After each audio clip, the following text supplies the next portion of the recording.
That means bosses like Wyvern and Valvalis Golbez, they can block the only way underground, and there is absolutely no free lunch here. And they're off. Yeah, that's right. If they run into any of those bosses that are usually considered freebies, Yang or King Queen Evelyn, they're going to actually have to fight it out. There's no storyline triggers that'll end fights, and there's no the boss bit is going to be set for all the encounters, so no cheesing some of the easy ones with things like hourglasses or things like that. And looks like Palom right off the bat, so some early game power there. Yeah, starting off with a Stardust. If you're not gonna have a key item start, giving your starting character their most powerful weapon is really nice. And Sid too, he's a character who a lot of people don't really like for a lot of good reasons, but he's a fantastic starting character. A lot of hit points, high attack power for the early few bosses. Yeah, definitely. The extra few levels he's got packed inside of him makes him a really good early game carry, especially until you can get a couple of levels underneath Palom, so Palom starts getting those second tier elemental spells and really starts to take off damage wise. Yes, and we've got the other fun thing here, free items, and we are on an S4, so there's gonna be adamant in a shop, or probably, there's a very good chance of it. Yeah, I wouldn't be surprised to see most of our streamers just hitting every shop they can find right now, looking for all the goodies they can. Already some nice stuff in Cure 3s and Illusions. Those are really solid defensive items you want to see right off the bat. Yeah, we're already seeing some diversions. Blue's Eclipse going to Mist, Chokosura hitting up Agart, and there's crystal rings in the Mist Arbor shop. That's one of the best items you could wear in your accessory slot. And Star Veils for sale in Agart.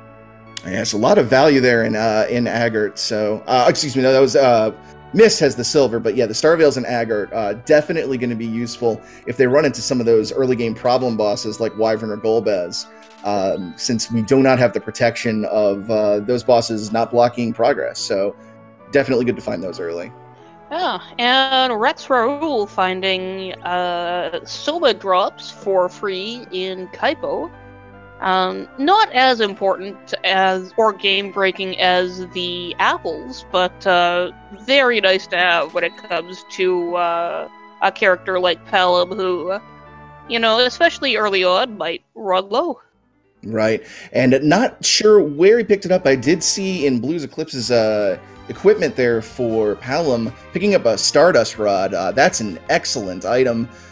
Massive boost to Palom's wisdom, plus being able to use it as an item this early to cast the Stardust spell is going to be incredibly helpful until you can get those solid multi-target spells like Quake.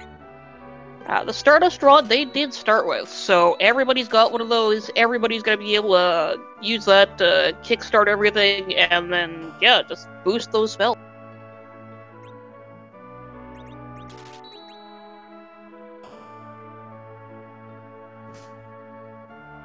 Chokosura finding glass hats and rune rings in Silvera. Glass hats get a bit of a bad rap because they don't do anything for your magic defense, but especially this early, it's gonna do a lot of good to just nullify any sort of physical attacks that they come across. Yeah, especially when you have somebody squishy like Palom, throwing a glass hat on them in lieu of anything else. Pretty good way to stop some of those things that might be able to otherwise one-shot them, especially when you keep them back and get that defensive multiplier.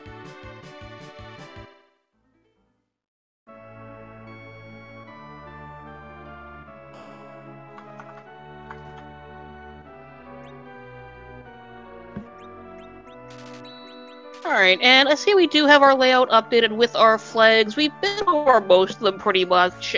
Just reiterating that also not pictured are removing flags that remove a lot of the most powerful and desirable characters in the game.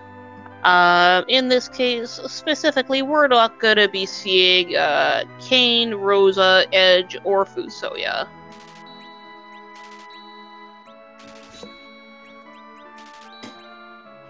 Right, so kind of nerdy housewife making her way through Hobbs, picking Tella up there.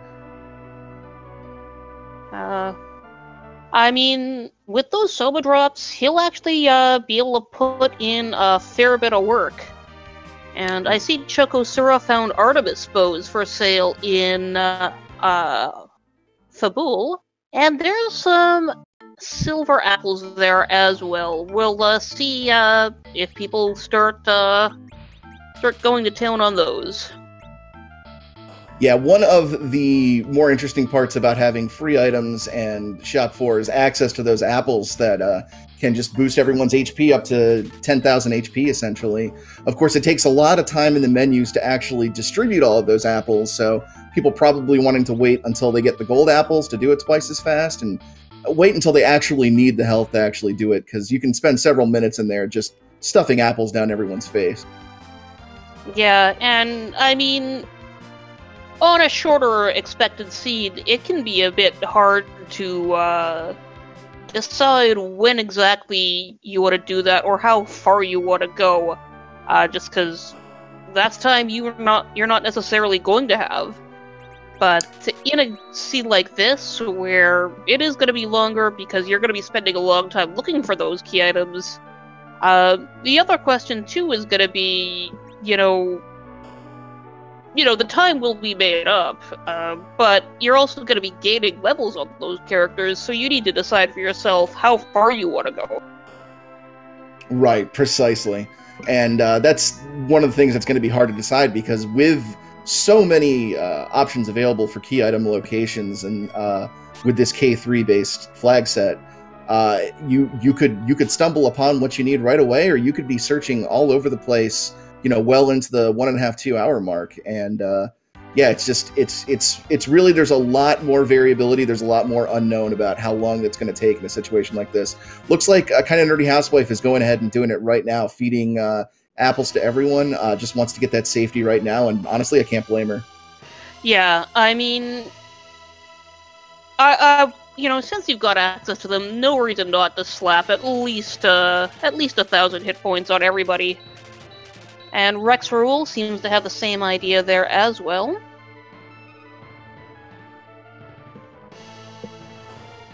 The other interesting thing here, I think, contrasting the way you would go in something like an apple seed, is because you are expecting to get lots of levels, whereas with the seed where it's a K1 apples, you're going as fast as you can, you're going to be done and out of here within like half an hour.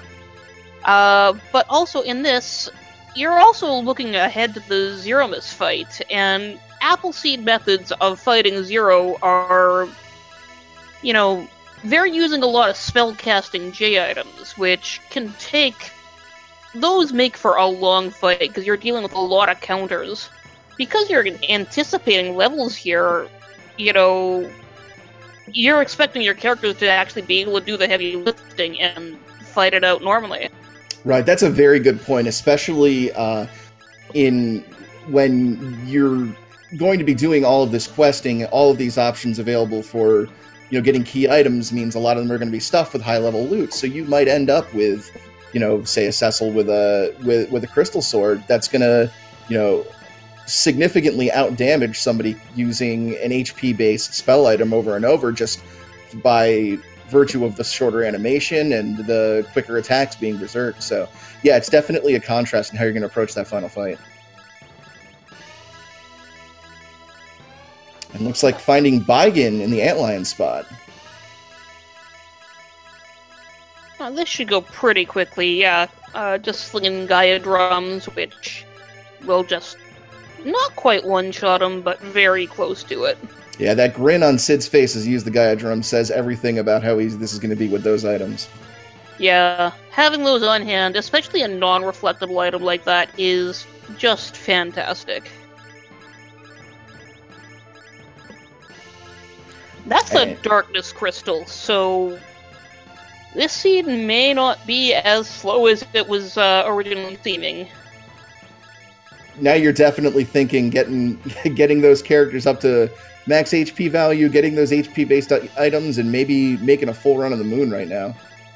Yeah, like, I am really curious to see how Chokosura is going to run with this. And Kinda Nerdy Housewife approaching the Baigan fight as well. She'll be finding that Darkness Crystal before long. And as soon as Rex Roll is done force-feeding apples, we'll not have to listen to the menu sounds anymore. But Hooray! Until then, enjoy the sound of fruits being delivered en masse.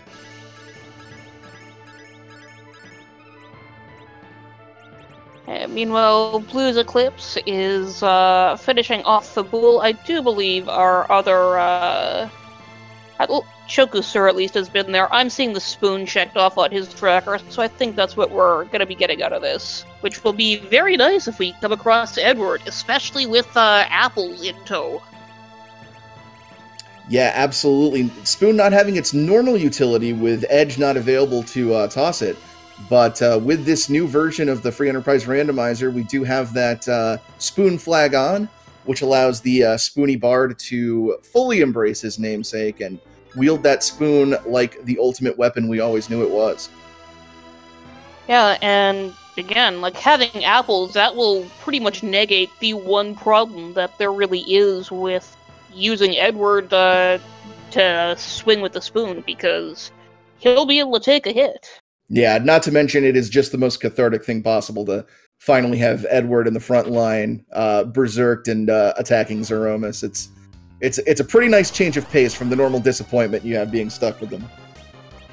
Yeah, I mean, normally, without that flag, you know, Edward's got his utility for various stunt strats, which I'm fond of, but he's not somebody who you want for his own merits. He's there because you want him to do something weird. And a lot of our racers converging on that Darkness Crystal now. Looks like Blue's Eclipse is now going into the Baigan fight as well, while Rex Roll is picking up the silverware himself.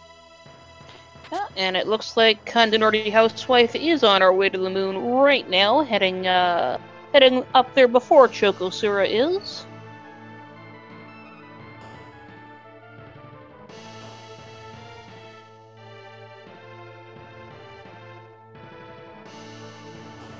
And making a beeline for that Hummingway abode so we can see what goodies await in that shop.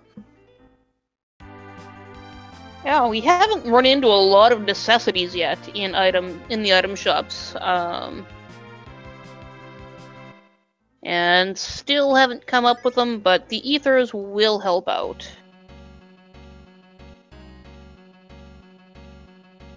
Yeah, especially with Tella in the party, we do not have the MP Underflow glitch enabled in this particular flag set. So Tella... Well, actually, we did Kinda Nerdy Housewife find those Soma drops in the shop? I don't believe so, not yet. Okay. Just looking at everybody's MP totals, I don't think she's been to Kaibo yet. Gotcha. Then yeah, those ethers will definitely be helpful with his very limited MP pool. Yes, and the character awaiting on the moon is another Tella. Those Soma drops are becoming all the more important by the second. Absolutely. Especially in a seed where you don't have access to Fusoya, Tella becomes your budget option for having a massive spell list. Yeah, I'm expecting we're going to see a lot of ordeals tonight.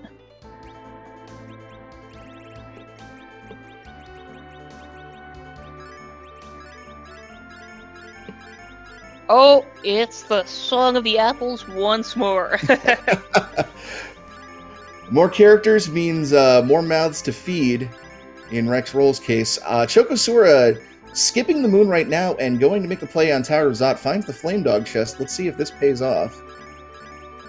Yeah, this is always a little bit risky, but just because you have to go out of your way. But let's see what's there. A glass hat. Oh, and Egg's gonna save Scum right out of there, not even interested in taking that prize home. Yeah, like, that's vendor trash. You can literally get it at a vendor. a little more enticing when you don't have virtually unlimited hit points, but yeah, in a seed with this much access to apples, defense like that, not exactly a high priority.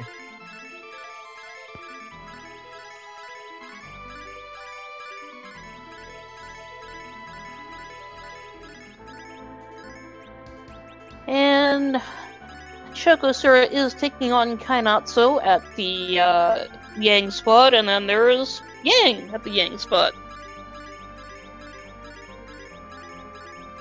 Of course, we do have the boss bits enabled and the storyline triggers disabled, so even if we did have Paladin Cecil here, I'd have to do this fight to completion. But with those Gaia drums, about 4,000 HP for this spot, shouldn't take very long. Yeah, this is not going to cause any problems at all.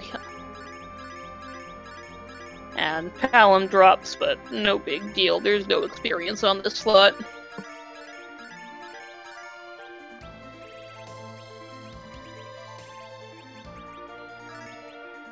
And that's a Sand Ruby. I did not catch who was waiting in Kaipo. I know we've been by there. Yeah, it'll be interesting to see. I want to say Chokosura went to Kaipo earlier. I'm not sure if he made the check on the character there, but let's see if he goes and picks them up regardless. Yes, I know someone has made the check.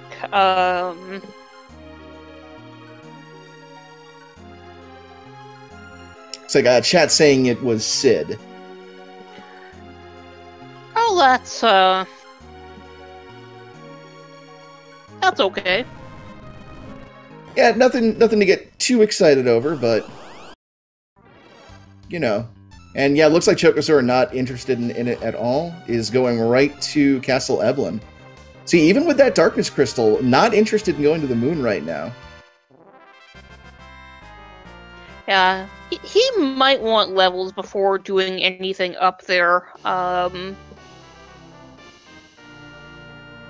Even with being able to apple up, it's the sort of thing that, you know, you're still not going to hit anything very hard without levels. Things are just going to take way longer than they have to. So, it's not a bad idea to just clear out the lower level stuff first. Right you are. Now, our treasure list is only on T2, so we're not going to find anything amazing in Castle Eblin outside of those trap chests, but I will say from personal experience that Castle Eblin has been pretty nice to me in the past.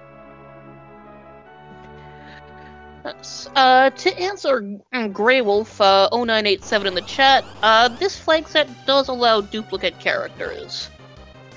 And to Mr. Butternuts, no, there's no scaling to your own characters here. The bosses scale to the slot, but not to your characters. There are a lot of bosses that will do percentage-based damage, but we already have a lot of tools for dealing with any of those bosses right now.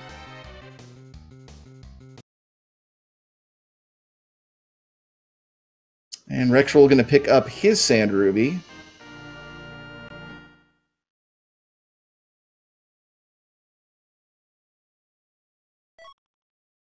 While Chokosura gets into one of those trap chest fights.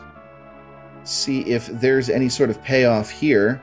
Whereas I believe Blue's Eclipse was making the climb up ordeals and is now getting ready for the fights there by passing out just a few apples and Soma drops, it looks like. Not going all the way, just enough to get through this 3-boss gauntlet here, it looks like.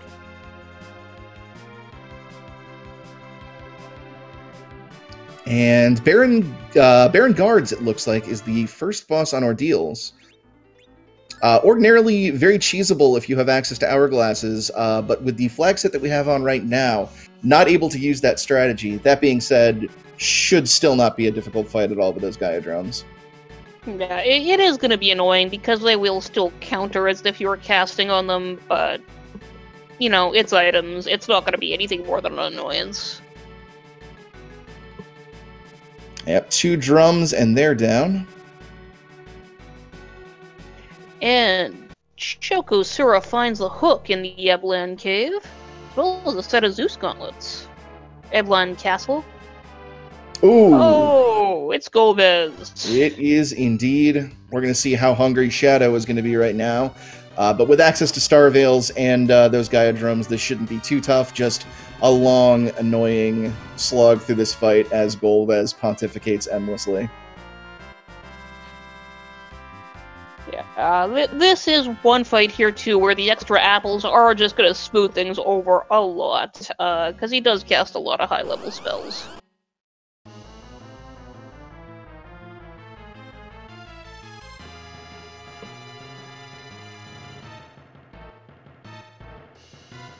Chokosura putting those coffins to good use against the Mad Ogres. Normally they're incredibly resistant to magic damage, which but those coffins, they're weak to for the instant death. That is a really good way to take care of them. Gets an Excalibur for its troubles, so if we run across Cecil, that's going to be excellent.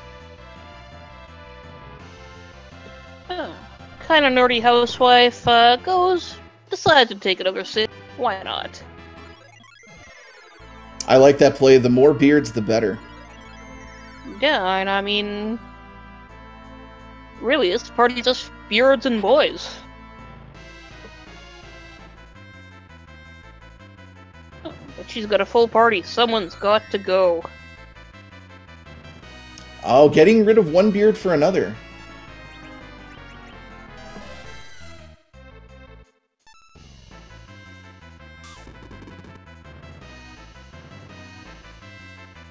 Ooh.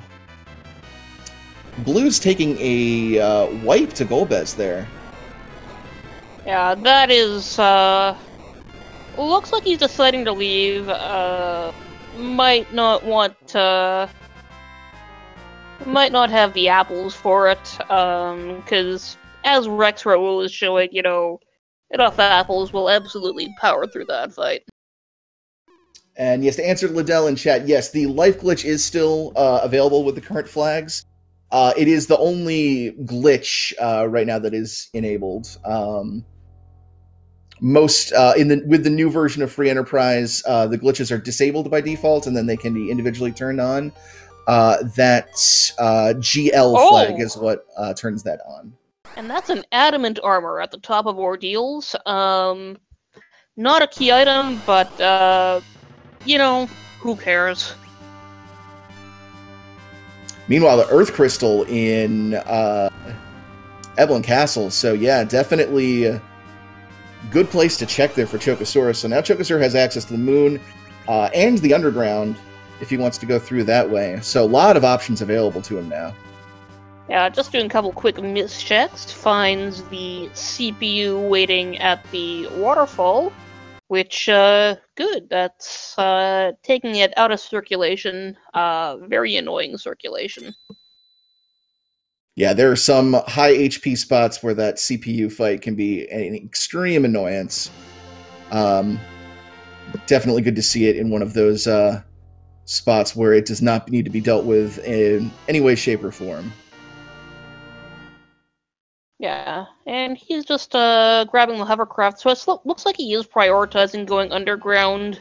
My guess, since he's not avoiding pretty much every chest as far as I can tell, my guess here is that he is looking for more weapon and armor shops at this point. But, just parking that there and heading up Zod first. Yeah, want to make sure that your hovercraft is parked in a legal parking area. Does not want to get fined by leaving it over at Damsium. Very respectful. I can get behind that. Yeah, no, I mean, those parking laws in the desert are strict. And yet there's Blues heading back up Ordeals now. Should be ready to take on Golbez and then also collect his adamant armor. Yep, and at the same time, Rex Rawl turning in his Darkness Crystal for a big whale. So Rex Rawl might be the second person to get to the moon here. Yeah, and it'll be interesting to see if he's the one who decides to stay up there.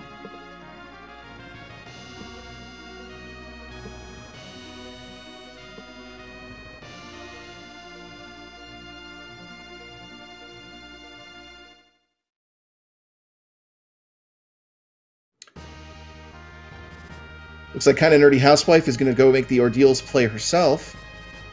We'll probably be happy to find that Adamant Armor and get a full spell list for Tella, but no progression behind there that we know of. Yeah, so that is a bit of a kick in the butt there, but, you know, in a seed where you are going to be heavily reliant on Tella, most likely, and where you are also, you know, where we haven't yet found anything like Adamant in a shop, it's not that bad having to deal with that. No, absolutely not. There's very few times when I would consider going down a rabbit hole and only getting an Adamant Armor pack thing. Yeah, especially, you know, it's 3 bosses on Ordeals, yes, that's kind of a pain, but, you know, meh.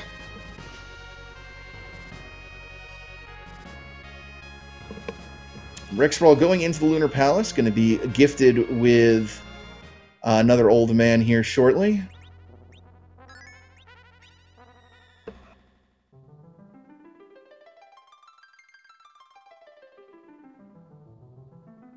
Mr. Butternut's asking if Tella's that OP. Yes and no. No, because no, under normal circumstances, he's a lot like Edward, where, you know, he can do a lot of niche strats. But under this flag set, you know, he gets nearly every spell in the game, and we've got Soma dropped to max out his MP and make sure he can actually use them all for once.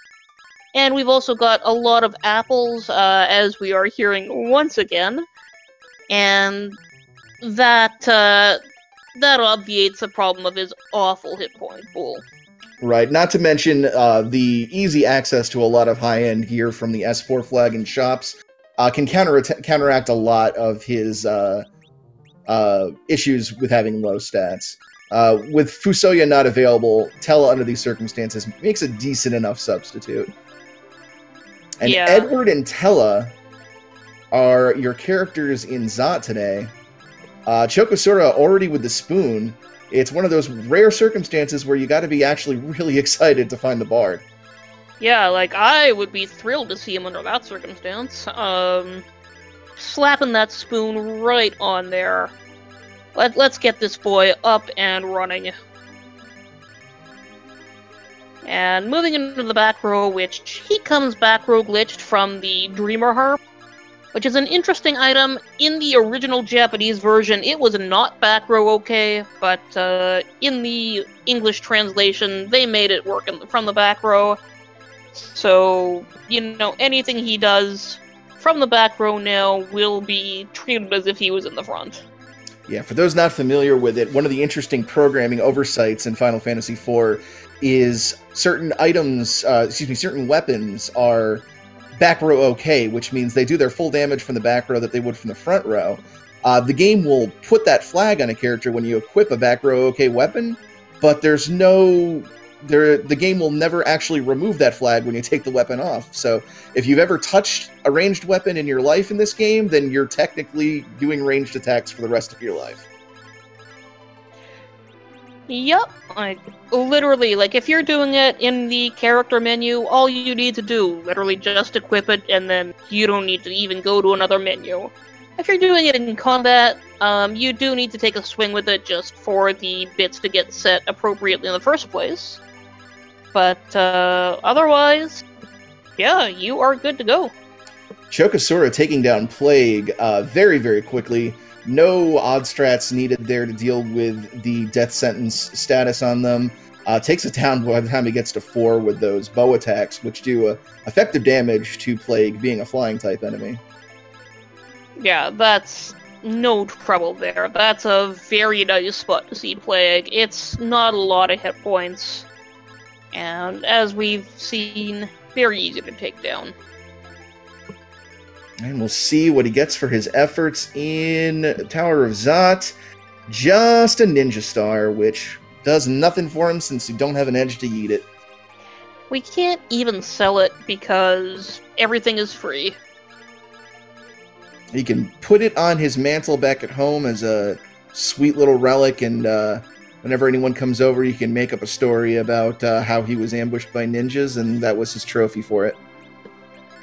Yeah, definitely possible. To answer BRB on Fire, asking about how Rex is feeding his party infinite apples. Part of this flag set, just to refresh everyone, we are running S4F. S4 means all the best items are available in shops, including the apples, which give you which increase maximum hit points. Adamant armors could be out there, all of that good stuff, and F means it's free. Rex Roll looks like the first person to go into the lunar subterrane proper, looking to score big on the large number of items that are key item locations that are available in the lunar subterrane. There's, I believe, 9 trapped chests. All of them on this flag set could have a key item in them. And then, of course, there are 5 boss spots to check as well. So there is a lot of potential value here if this play pays off. Yeah, like if the crystal is here, you know, he could make a really sudden pull ahead.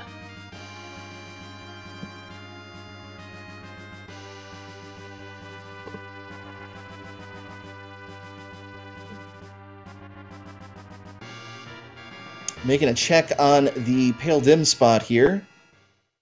See what he runs into.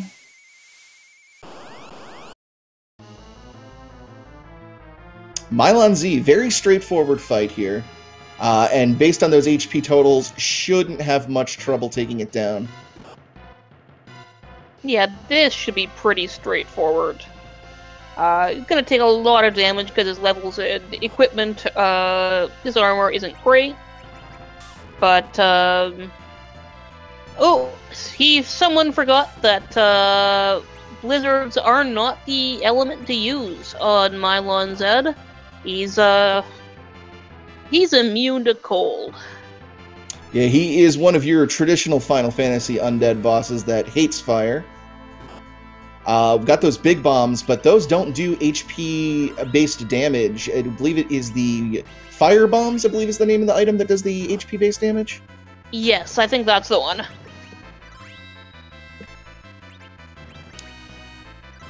So yeah, without access to those, this might be a little bit of a slog of a fight. He's definitely got the survivability, but I think it becomes a matter of how much damage can he actually put out here. Yeah, got a stack of Grimoires on hand, though, so this, we can get some Bahamut's, or Mist Dragon will do very, very nicely. Yes. Mist Dragon doing holy damage, I believe, which, of course, being an undead monster, Mylon is weak to. Holy damage, and I believe it is based on your current hit point total. So, excellent. And we have a Mist Dragon sighting in the Rubicant spot. Now that is very interesting. In this flag set, the key item that you would normally get from Edward in Troya is turned off because of the no free lunch flag. Instead, that key item is moved to Rydia's mom, who only appears once you defeat the Mist Dragon. So sometimes, if she's holding on to something that you especially need in a seed, it can be a big hunt for finding Mist Dragon. Knowing that where that is might come in huge handy for Chokosura here. And he is tossing Tella. He has not been to Ordeals yet. So Tella did not have his full spell list yet, and he doesn't have that adamant armor either. And yeah, Stickstop, to answer your question in chat, the newest release of the free Enterprise Randomizer allows duplicate characters by default. There is a flag you can turn on, the no dupes flag, that doesn't allow duplicate characters, but by default that is now enabled. You can actually even rename the characters beforehand and put in silly names for characters if you want fun ways to identify them, where it changes the different phonemes in their names. I always turn it on because it's good fun. Yeah, so if you want an example of the silly names in action, Rex Raoul does have it enabled, and you can see what it's doing to names right there. I like Sella and Vela. That's my my personal favorite right now.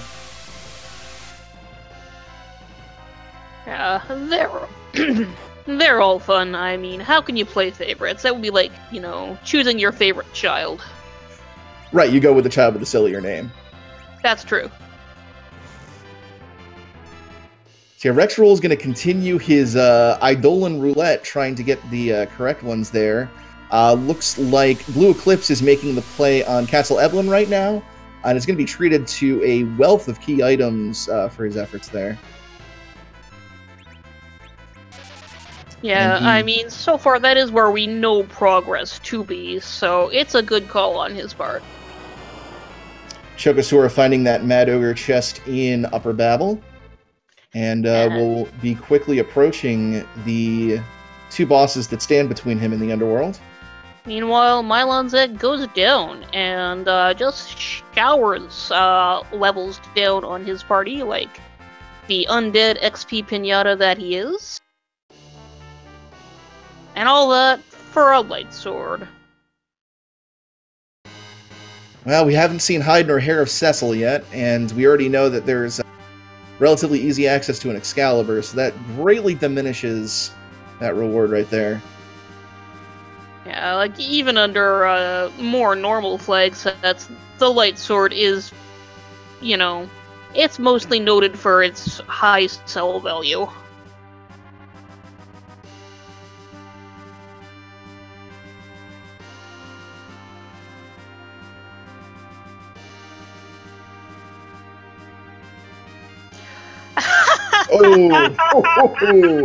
Oh, that is always... At one point, it's a trolley location for that magma key to be this deep into Upper Babel, but at the same time, it also makes you feel like, okay, well, at least I made the right play coming down here, and it's not hiding on the moon somewhere. Yeah, I mean, I think strictly speaking, it is faster still, but we've also got the Mist Dragon up ahead, so we want to make this check. Yeah, if it weren't for that knowing that Mist Dragon was there, I would be checking a boss here, making sure it wasn't Mist Dragon, and then exiting the heck out of here and taking my easy magma key down. What a mean spot. I mean, I know some people find the magma key underground being the bad place for it, but this is my favorite place to find the magma key. Rexroll hunting those trapped chests on his way down the subterrane here.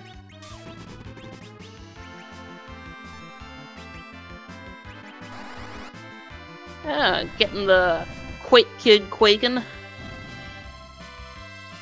Yeah, always a great feeling when you get Palom to that beautiful Quake level, and he just basically becomes a multi-enemy clearing powerhouse.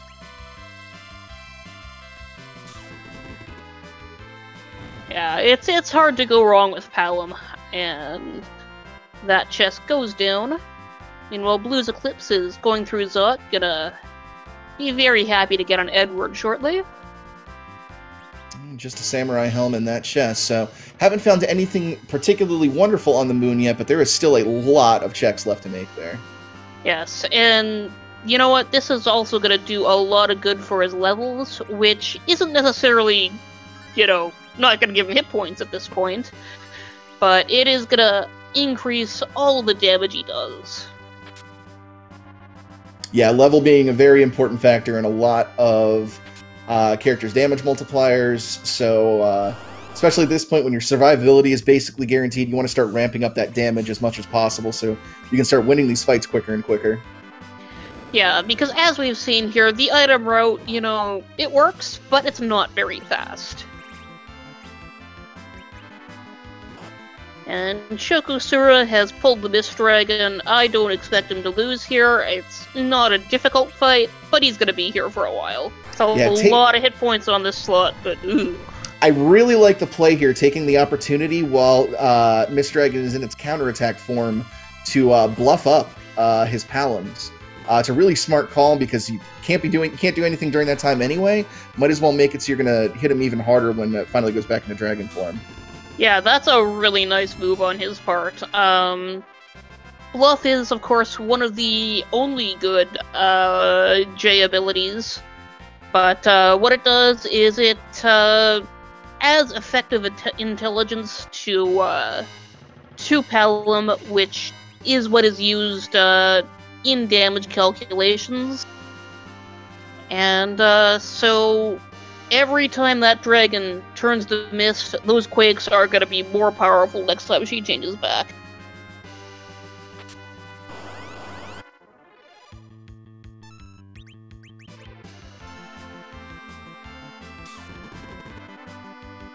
Get into that behemoth fight. Definitely a good time to throw those blizzards out now that you don't have anything that's going to be weak to it, like, or excuse me, that resists it like Mylon Z does. You're going to be able to do that HP-based damage and get through this fight relatively easy. Behemoth, incredibly slow, but counterattacks everything that you do.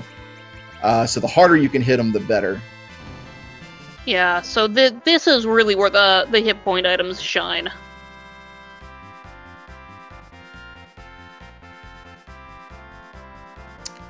Dark Elf making the transformation here for Blue's Eclipse. Ordinarily, this would be one of those fights that after it transforms, you can easily cheese it because it does not have a status immunity in its second form, but that is one of the things that is fixed with this particular flag set on all bosses that normally do not have that boss bit have it enabled, so you're going to have to do this fight the hard way. I mean, it's still not very hard at the best of times, as we're seeing right now. Yeah, even the old man getting in there with some staff wax. Yes, and Chokosura is through, and we'll be heading to the underground right away. We'll see what he does with that Mist Dragon kill, if he follows up on that immediately, or if he makes some of the easy checks first.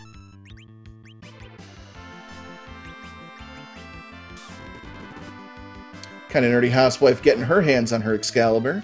If only she had a White Knight to use it. Where, oh where could our Cecil be? Probably on a beach with Rosa somewhere.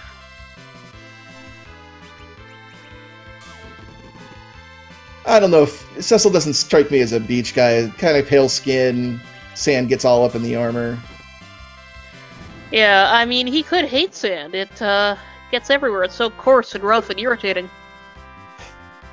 Well, he did spend some time as a Dark Knight, so that would be appropriate.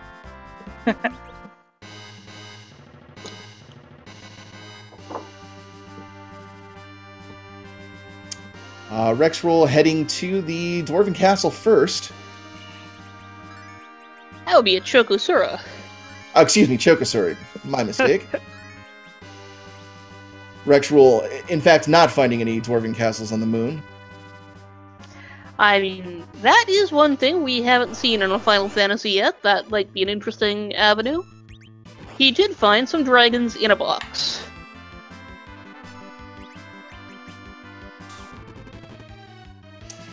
Max plus Pi, yes, all the characters are assured under the default flag sets. There is a flag you can turn on that disables that check, so yes, as Demarine is saying, CN would make it so it's not assured, so there could be a possibility of not running into a character whatsoever. So Cecil is somewhere to be found, but there's nothing that says he's not to be found at the end of the Giant of Babel. And this dragon yields a power robe. So all of that fuss over the location of the Mist Dragon and ends up being a swing and a miss. I mean, Yang will do very nicely with that, or Edward. Yeah, that's very true. Correct me if I'm wrong, but I believe the way Yang's damage is calculated, that he gets about twice the benefit from strength as most other characters? I believe so, yes. Because he is hitting twice with his fist. And yeah, that's going straight on Yang.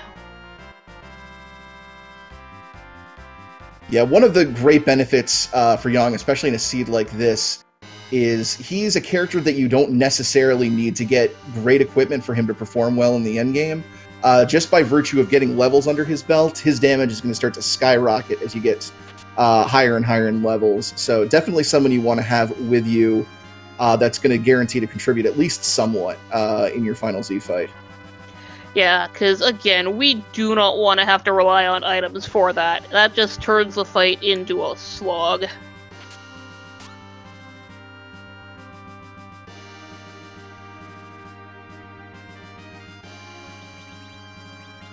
Wow, and we do have a first place finish already. Not with our runners that are running outside of the feature runners. We have Akir finishing with 45 minutes 40 seconds. That's incredible. Yeah, GG to you, Akir. My guess then is that we are likely to see a crystal in one of these relatively easy checks underground. I'm thinking that Rex Rule's Moon Quest might be a bit of a rabbit hole here.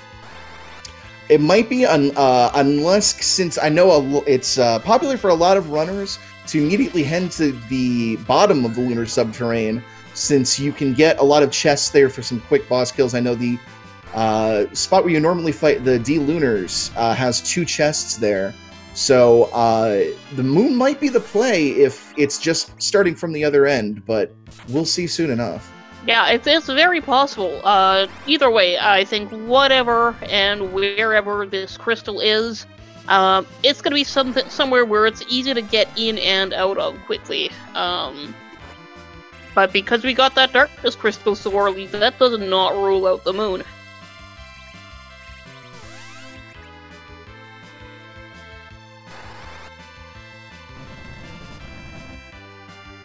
I think we can safely say that, you know, it's very unlikely to be in, say, Sylph Cave, because nobody likes checking those chests.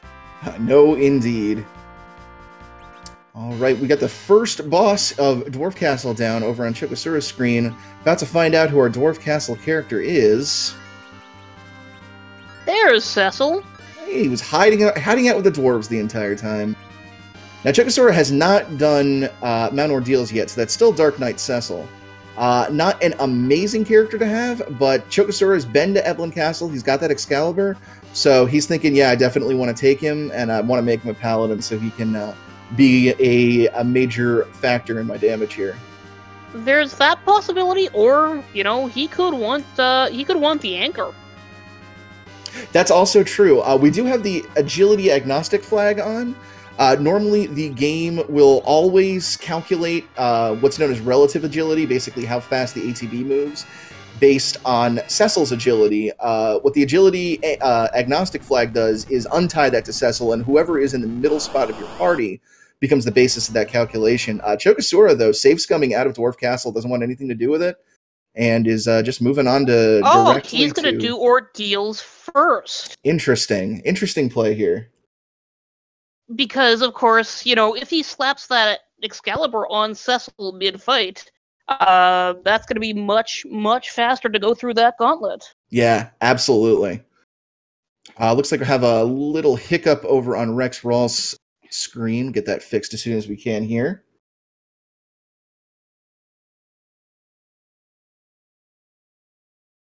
Seagriff asking how long these runs usually take.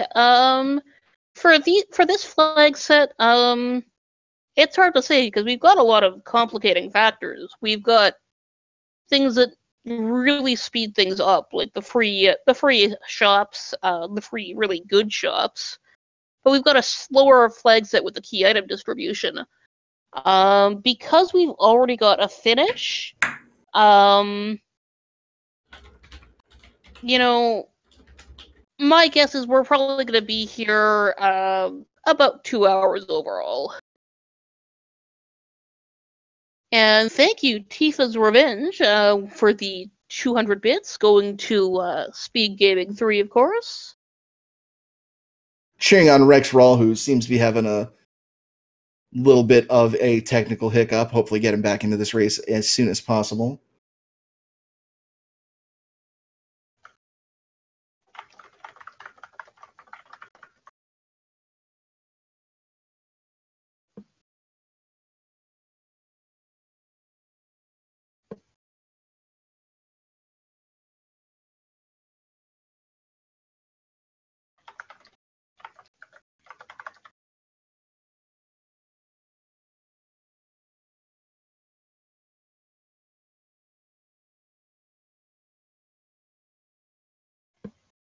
And we're just arranging to get that audio fixed up there. Oof. Blue's Eclipse rolling the dice on the Grimoire gets Titan against Plague. No damage there from the earth damage to the flying enemy. Looks like might be in a little bit of trouble here. Might get the Doom counter to go off. And yeah, characters start to fall. I don't think you're going to get anything off in time here. Oof, that's rough. Yeah, definitely frustrating in a spot like that because, you've got a little bit of a cutscene beforehand before you can get right back into that fight. Trying to do some damage to your own party to get the character killed. If a character dies and gets brought back to life in that fight, it's going to prompt Plague to recast the Doom spell on everybody. So you can basically perpetuate the fight that way if you don't have the damage to just burn him right away. Oh, and it looks like Blues, is going to warp out of here.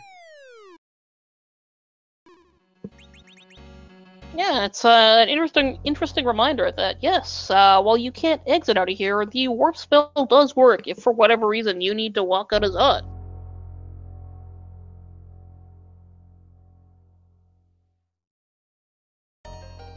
And Chokosura completing ordeals here going into the third fight. Going to enjoy that adamant armor, I'm sure.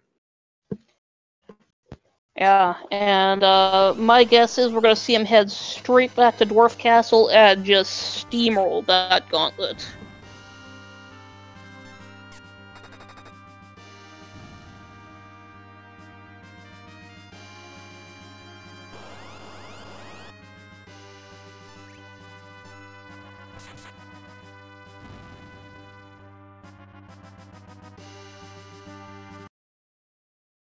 Kind of nerdy housewife picking up her Tedward. Kicks the second Tedward to the Tella to the curb, and is gonna remove. Looks like deliberating Second between Sid, the Sids. Yeah. Green Sid. So she has decided against being environmentally friendly with her Sid choices.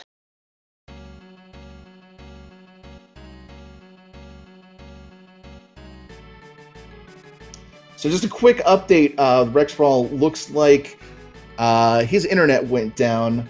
Still, believe still playing, but just unable to stream it right now. So hopefully that'll be up shortly.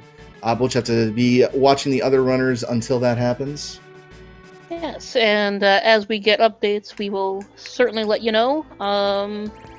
For now, let's just hope everything clears up quickly for him and enjoy the other three.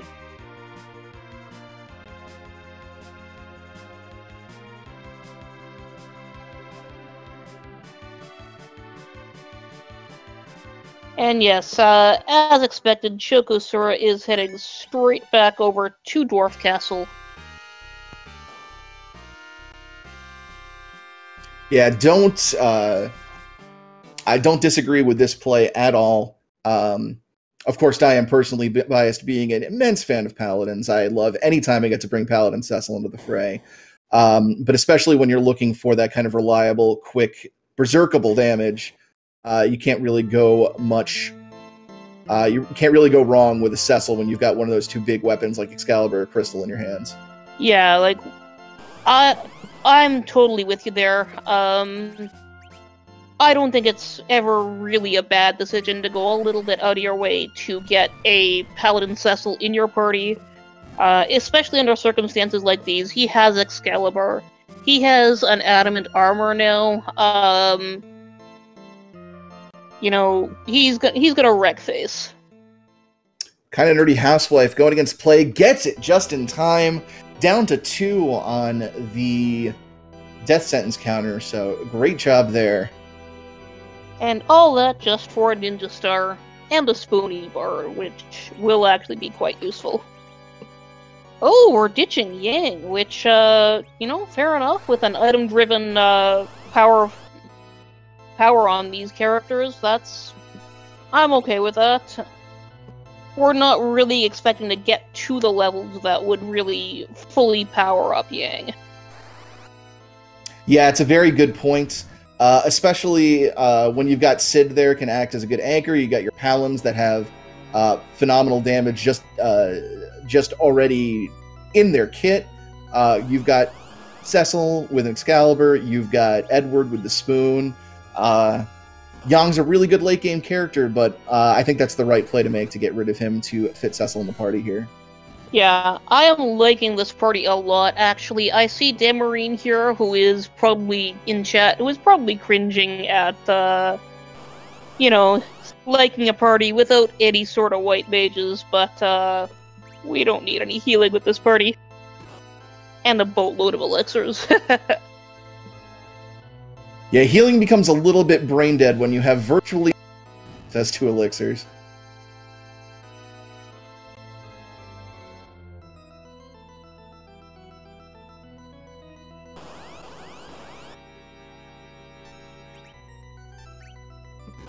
And Blue's Eclipse just heading down, following up that hook path.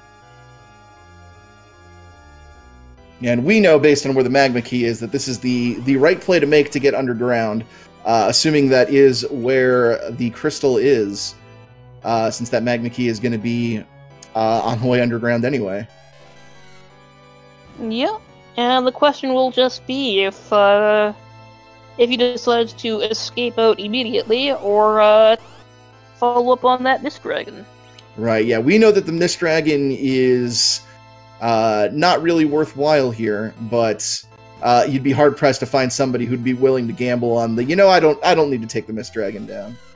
Yeah, it's a really tempting pick there, just because that is going to hang over you if you don't check it.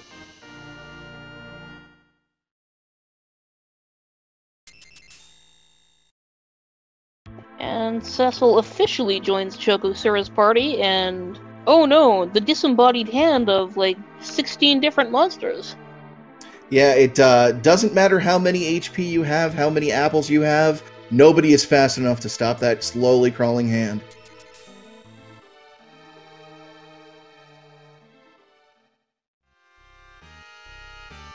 And to answer Tifa's revenge, no been to Babel yet, besides following the hook. It's Rat a tail. rat tail. Oh.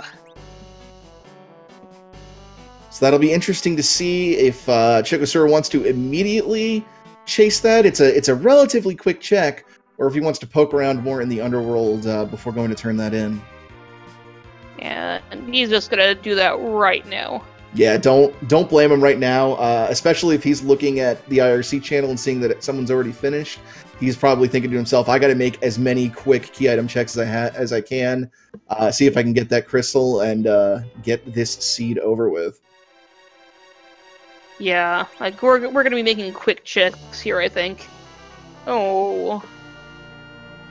Yeah, not as valuable in a seed where you have 10,000 HP on every character, but... Yeah, and the crystal rings as well, which, for most purposes, I think, are going to be superior. Like, they're comparable defense, but the crystal ring also gives agility, which, I quite like. So now the important question is going to be where Chokosura is going to go next. Feymarch is an attractive option. You've got the chest there, and that's free. You've got a trap chest down there that you can check. There's 4 trap chests you can check in Lower Babel. Nobody wants to make the self-play, but now that he's done Ordeals, he does have Float available on Tella. That'll make that significantly less painful. And he doesn't have any Tellas. Oh, I apologize. That's right. He did get rid of Tella, so probably doesn't want to go into Sylph Cave at all. Yeah, and again, I think we're gonna see our runners here gambling against it being in Sylph with that really quick finish. Of course, this actually puts me in mind of a 2v2 race I did once, where me and my partner, one of the teams finished really, really early. Me and my partner used that, and we played the metagame where we're like, oh, the other team finished really, really fast. There's no way it's in Sylph. For whatever reason, they had decided to check Sylph, really, really early, and it was in Sylph. Yeah, I know there are a lot of people, and there's some definite value to the thought of playing with IRC with Discord hidden so you can't see those finishes, and you don't let that influence your decision. Personally, I don't have, I can't stand the anxiety of not knowing what's going on in a given moment, but I can definitely see the wisdom in just wanting to play the game on your own wits and not trying to be influenced by finishes like that. Yeah, and I mean, you know what? If you're somebody who can play that way, more power to you. I love me some metagame. Anything to make the already complicated deciding process just complicated. Yeah.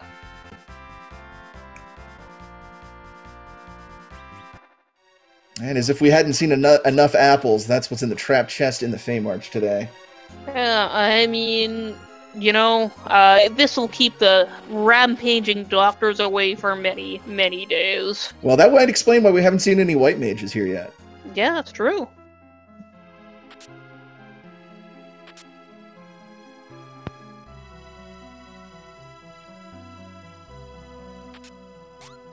Just a Leviathan in there.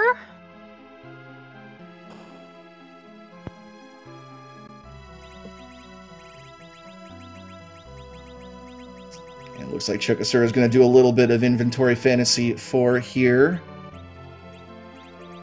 Yep, just gotta go over and ask which of these items in the inventory are bringing joy. And I see some joy here in those Moon Veils and those Bacchus ones. Yeah, definitely. Always want to see the Bacchuses there, especially since Chukasura doesn't have anybody right now with access to the Berserk spell. But this sets it up so that Cecil's going to have no problem going to town on any boss here. Yeah, I mean, that is the last piece of the puzzle, really, short of an Avenger, which... And right there! Commentator's blessing. You know what? I am going to give this one to my cat, who is currently doing her very best to block the monitor. So, thank Cassie. The advantage to the Avenger over just regular Bacchus ones is that you can equip the Avenger mid-fight in the Zeromus fight. It will put the Avenger's effects on you, but keep the benefits of whatever Cecil's initial weapon was. The advantage to having an innate Berserk, then, is that Zeromus's Black Hole won't dispel that Berserk. It'll let him stay in the status, he won't have to reapply it, saving a couple of turns and just letting him eke out all the more DPS out of it. Yeah, it's a very powerful item. It can be a bit annoying to sort of wrangle prior to Zero, because you always end up doing things like forgetting to take it off between fights. But it's the number powerful. of times I've gone into Vivalis with an Avengered Cane, it's the worst feeling in the world.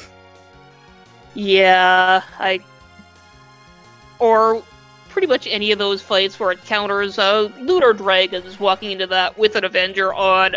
We've all done it. It's not good. A rare sight in Chukasura's screen is the fully assembled Calcabrina here. Normally, you can very quickly make good work of this fight because the back three dolls are subject to the stop spell, which you can apply with hourglasses. Of course, in this flag set. Oh no, he didn't save down there. He doesn't have any of his things. Oh, that's unfortunate. Did he forget that he wanted those shots? Not sure. He might make another check back there later. Oh gosh, I hope he does. Yeah, because he's gonna want that wine. He is gonna want those veils. He's gonna want that Avenger.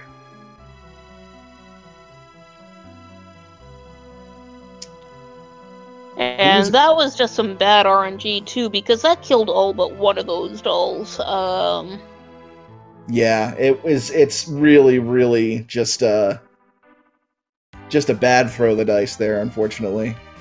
Blues Eclipse about to get his Magma Key from the Mad Ogre chest.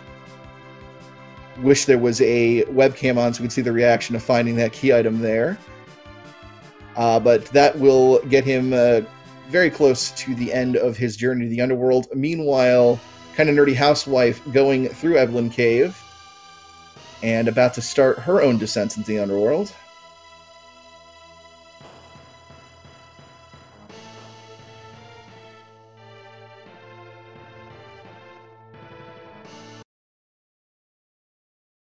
Meanwhile, we're going to see what Yang's wife Sheila has. A sword for a man who is not appearing in this game. Thanks. It is a sweet looking katana, but fortunately, it is just a conversation starter. Yeah, I mean, I'm sure we'll find some sort of, you know, young man in his 20s who would love to put that on his wall, next to some sort of a wall scroll. But right now...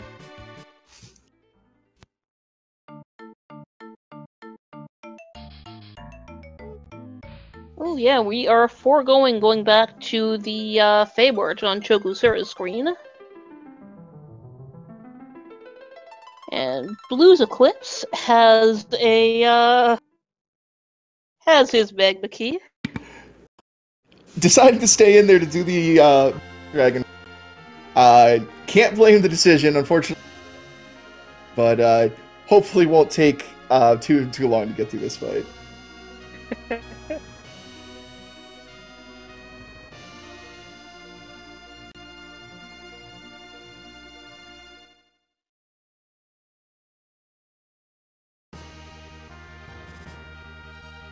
And Chokusura is on his way to the moon.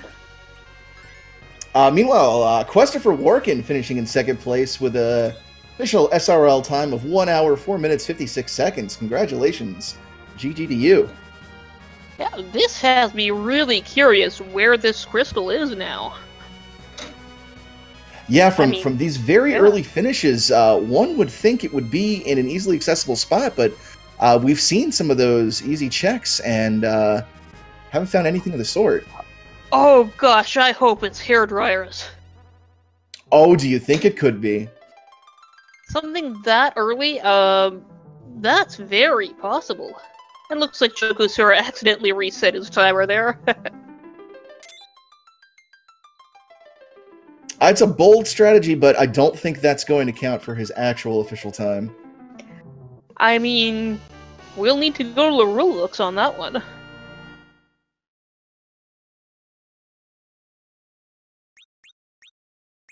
And Gaia drums are not doing a lot of damage on Blue's Eclipse's side. There's probably better ways of going about that. That was interesting. There was a little bit of hesitation, it almost seemed, on Chokusura's screen before he kicked Hella out, almost as if he was considering taking the guy along, but ultimately decides to stick with the party he's got. I mean, he has been to Ordeals now, so there is that spell set on hand, but in the end, you know, he does not need the healing.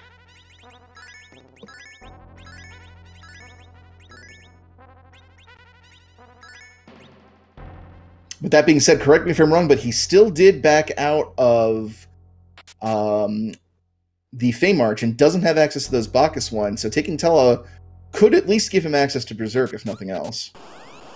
Yeah, I mean, that is very possible, but right now we've got this check here. We're gonna see what comes of that.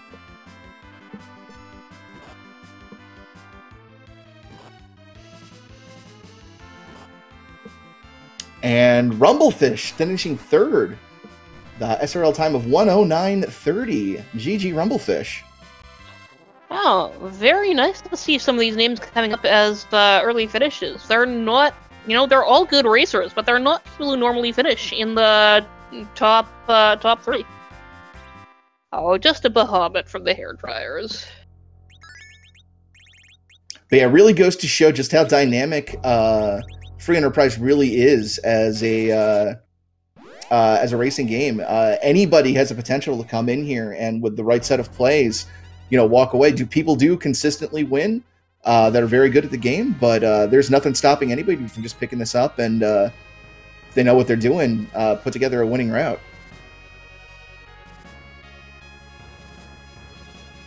Looks like Chokusura just wanted that hairdryer check. Other easy things we haven't seen yet. Again, there's a lot in Babil. Even without the key, that's 5 checks with the trap chest. There's the Giant of Babil. And yeah, Sixth Up, just to answer your question, yeah, if any Rydia learns a summon spell, all Rydias learn them. I had a wonderful 3 Rydia team last night that ended up being extremely, extremely useful, so... And, looks like Chokusura did remember that, his wine was, waiting for him underground. Yeah, now that he's made those quick moon checks, it wouldn't surprise me if he wants another shot at Calcabrina in there. And there's our quest for working our 2nd place finisher in chat. GG to you.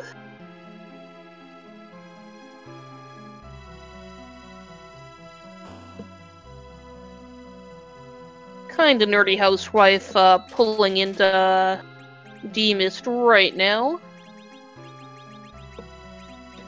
Getting some illusions up, which is a fantastic idea anytime you're fighting this dragon.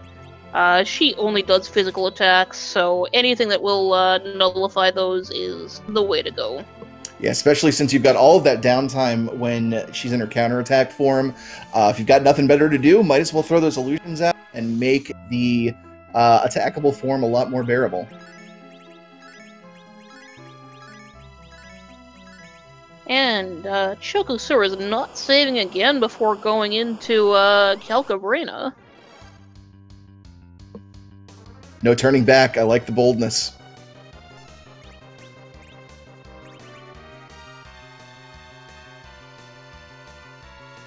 Very interesting tactic here. We've got one Paladin doing a Quake, which of course has a cast time on it, immediately following up with the Gaia Drum item just to clean up any stragglers, which has no associated cast time. So this should just finish everything off without any delay. Yeah, that is a Very nice. really smart strategy there from Chokusura.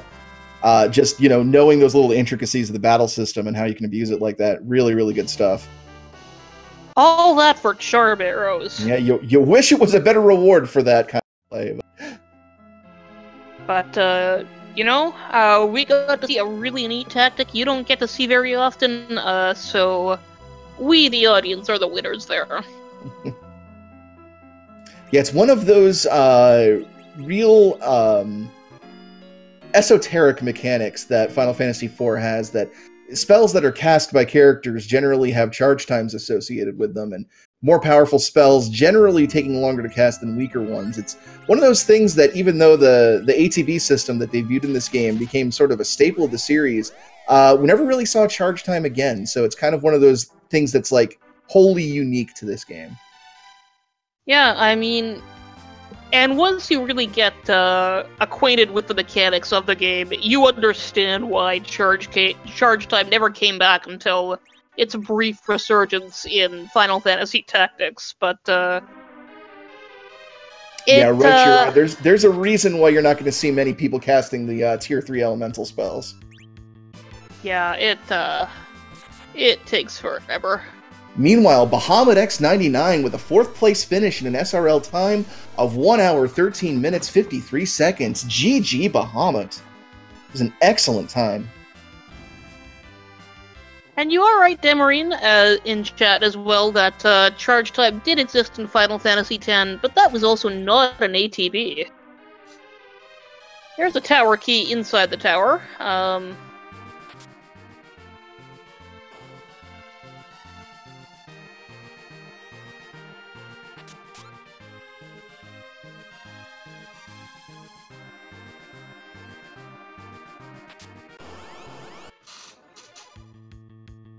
Yeah, you always like to find that, because it is never fun having to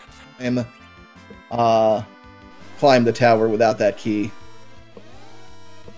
Yeah, and I mean, I don't mind it as much on these high K settings, but, it's still a slog to get up there, even without encounters on. You want that taken care of.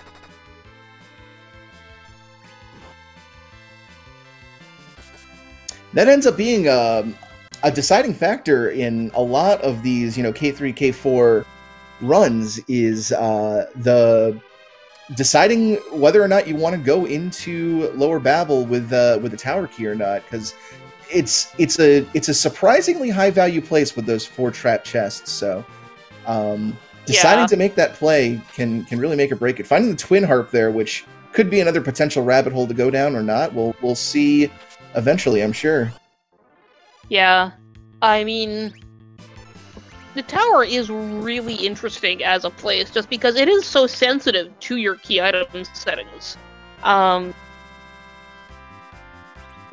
on your K1s, you really don't want to go anywhere near the place without a tower key. But here, elevating 2 potential checks to 6, you've got a lot more play with this. Yeah, absolutely. Mr. Ubik finishing 5th place with an SRL time of 1 hour, 16 minutes, and 1 second. So that is fantastic. GG there, and that just leads the question is, where is this crystal? Yeah, and Chokosura stopping right there, realizing he forgot to hit that lower room. I have that same realization all the time. It's tucked away and easy to forget, that's for sure.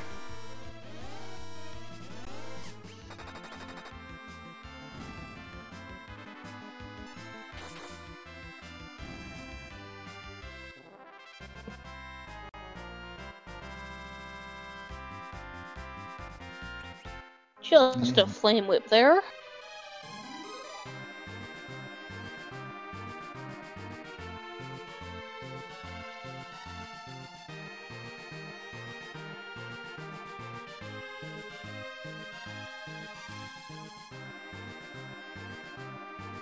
And still chipping away at those dragons on Kinda Nerdy Housewife and Blue's Eclipse's side, while Chokosura goes back and counts how many chests he's cracked that have yielded sirens. And look at that sync up right there. Both Kinda Nerdy Housewife and Blue's Eclipse are going to be in the underworld. Very nice.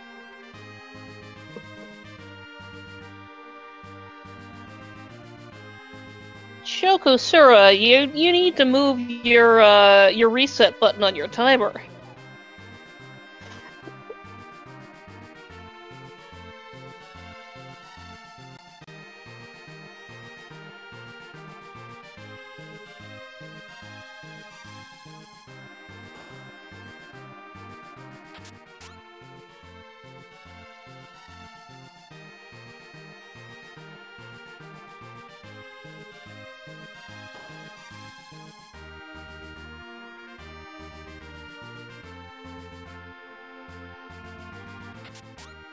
And Oh,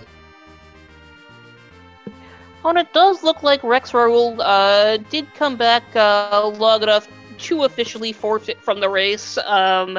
It sucks to see that happen due to circumstances so completely out of your control. But GG for what you did play this. And we hope to see you next time. yeah, definitely. I really, really liked Rex's early play on the moon there. Diving in and just trying to power through all those high-powered enemies and see if it paid off. So, shame to see that we won't see exactly how it ended, but yeah, definitely GG to him.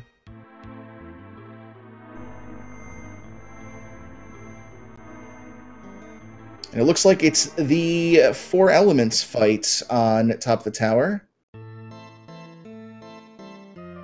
Could be Rubicant as well. Don't think we've seen him either. But we'll see who it is right away. Oh, it is elements. I think the trick is that if the sprite animates on the map, it's the elements, and if it stands still, it's Rubicante. But I could be wrong. Because I remembered it the opposite way, so I'm not sure.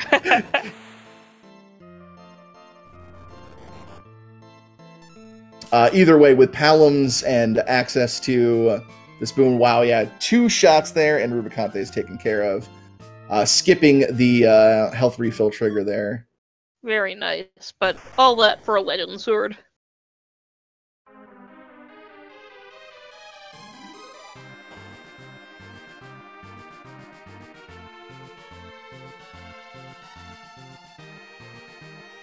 I believe that does put Chokosura at that magical 10 key items, so that he'll be getting extra experience here. And he's reset his timer yet again.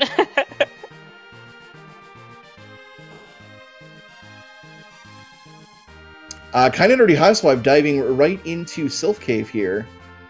She might be just trying to gamble on the basis of the sudden responses, or sudden ends. There's definitely a lot of value to be had in Sylph Cave. It can be very annoying to navigate if you don't have the proper tools. But she's got 2 Quake Kids and a telecast float, so she's probably feeling really confident in her ability to just take these fights out. Yeah, and I mean, with all these items, it looks like she's fully able to just take out those ghost chests before they do anything at all.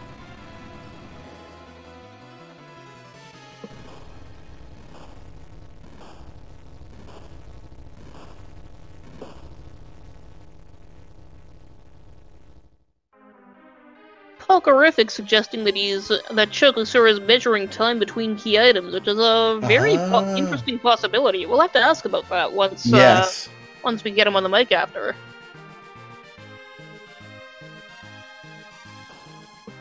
Blue's Eclipse going into Dwarf Castle. We'll see if he decides to take the Cecil that's offered. Cecil's such an interesting character because you can really watch, the community's general opinion of him shift and change a whole lot over the months as understanding of the game is really shifted around. I know when I first started playing, nobody liked Cecil. Everybody's like, "Oh, Cecil's so bad," and now he's a character pretty much everyone's always happy to see. Yeah, and I think a lot of it has to do in any given run as to whether you get access to any of that gear that really makes Cecil shine. Probably more than any other character, he's a very gear-reliant character. He can be an absolute beast if you get the weapons that he needs, but if the best thing you can find is an ice brand, he can be something of a liability. Yeah, I mean, he's got a lot going for him, but he needs good weapons. Him and Kane both really need gear to be able to do their heavy lifting.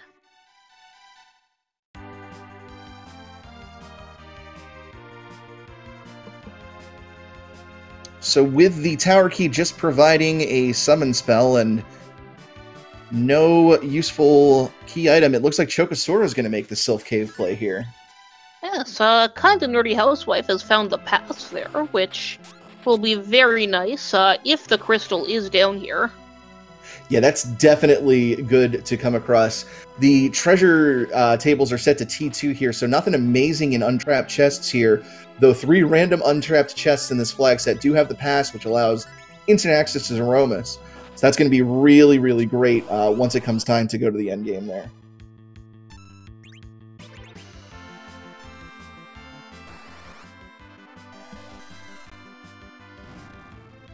And it does look like Blue's Eclipse is going to take a Cecil, just deciding which Tilla to get rid of.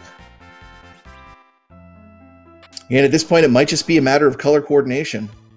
We have those amazing alternate palettes with the Fab flag on, done by community member Shalakitty. And sometimes it can be hard to decide, which of those amazing color palettes you actually want to keep around. Yeah, I mean, one of those was vanilla, so that's an easy choice for me to kick to the curb. Oh yeah, we've seen enough of that. I'll take the primary color swag that remaining Tala has going on.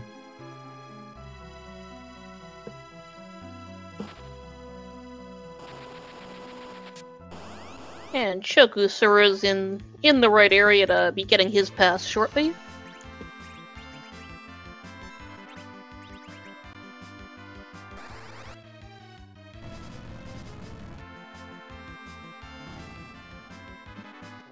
You know, talking about swag, you know, anytime you can kill those ghosts before they get their long chain of fire 2s off. Oh yeah, That's some swag.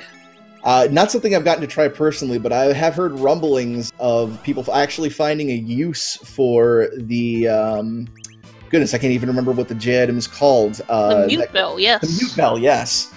Throwing it out early there to prevent those fire 2s from going out, not because of the damage they deal, but just because the animations take so long to get through. Yeah, that absolutely does work, and it works in a way that hourglasses don't, because hourglasses, you know, they still have it queued up. A mute bell will choke the spell entirely. It's not an item you need a lot of, usually, but it is something that has uses besides just on the 2 Baron guards.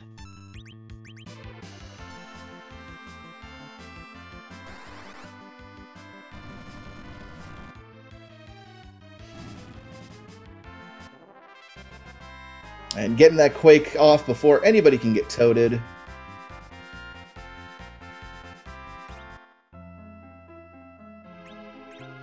Yeah, those Quake kids working their Quakey magic.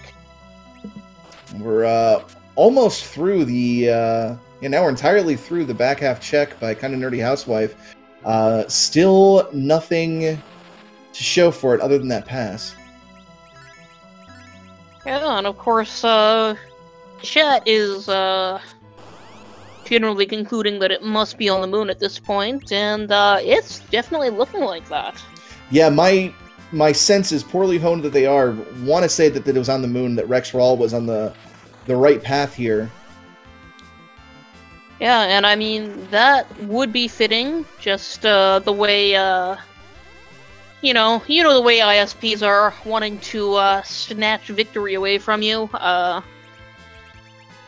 How do I ever? Speaking of victories, though, Dragus finishing in 6th place with a time of 1 hour, 27 minutes, 34 seconds. GG Dragus. But that'll definitely be interesting, because in this seed, the Darkness Crystal and the Hook were both available relatively around the same time.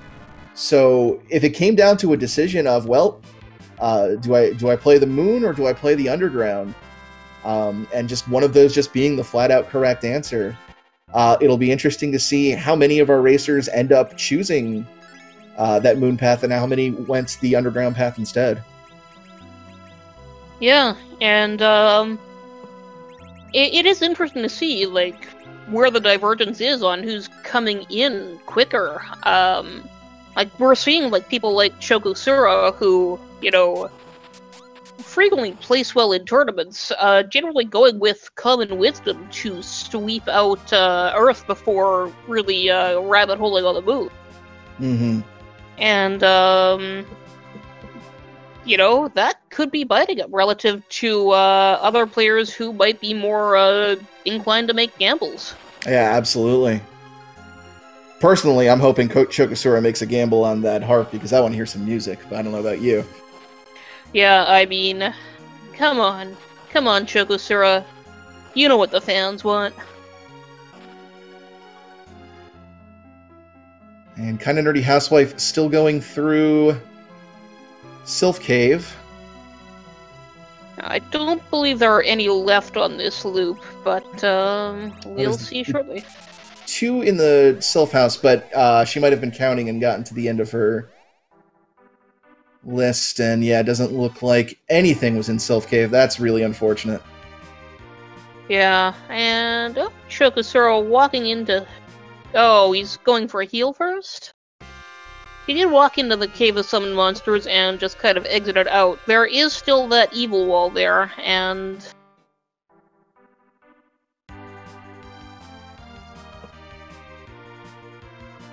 nope, he is gonna forego that. It is a free fight because he does have a set of adamant armor, but it's not a fun fight. Oh no, never a fun fight at all.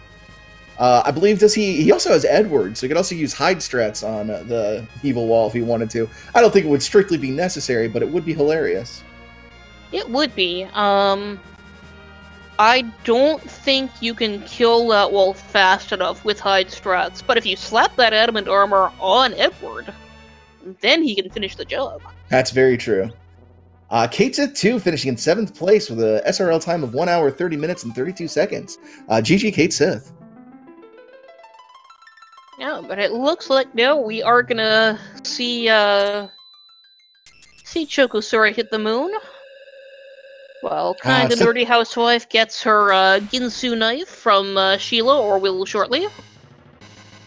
Yeah, I don't fault this moon play at all, but the music nerd inside of me really wanted to hear that harp. Yeah, come on. Music. We know it's not there, but music.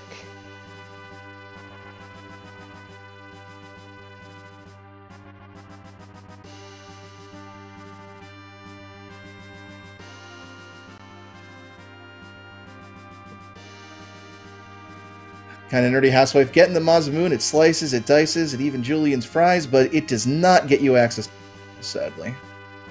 Yes, and it looks like she's politely declining the that lovely little wall ornament, and asking her to take out her trash as well.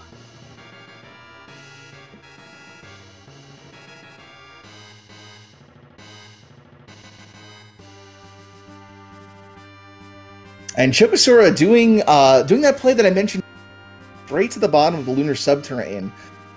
Probably going to start with these bosses here, right next to the save point, I would wager. And we'll see that's if, my guess as well. Yeah. Yeah, we'll see if starting from the other end of the moon ends up being beneficial here.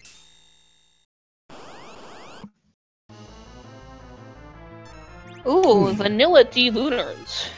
Never a fun surprise, but I don't think Chokosura is going to have much of a trouble with it here, stacked as his team currently is. Yeah, it's kind of annoying with this party just because we don't have a great means of... We've got some very powerful melee, but we don't have a means of doing melee damage without using the fight command, which of course will set them into counter mode. Yeah, precisely. We do, however, have a lot of veils, so we might see something very fun shortly. Yeah, those Palms are putting up some decent damage with those Quakes, but yeah, if the damage doesn't get to where it needs to be, might have some fun fallback strats. Though with the sort of damage Palms are putting out right now, I'm not sure that we're going to get to that point. Now, we will see how it goes. I imagine if we pass the second casting of fire, we might see the backup. Yeah, that's probably when we'll have the panic mode. Well, they're not dying fast enough. Let's throw the defensive options out.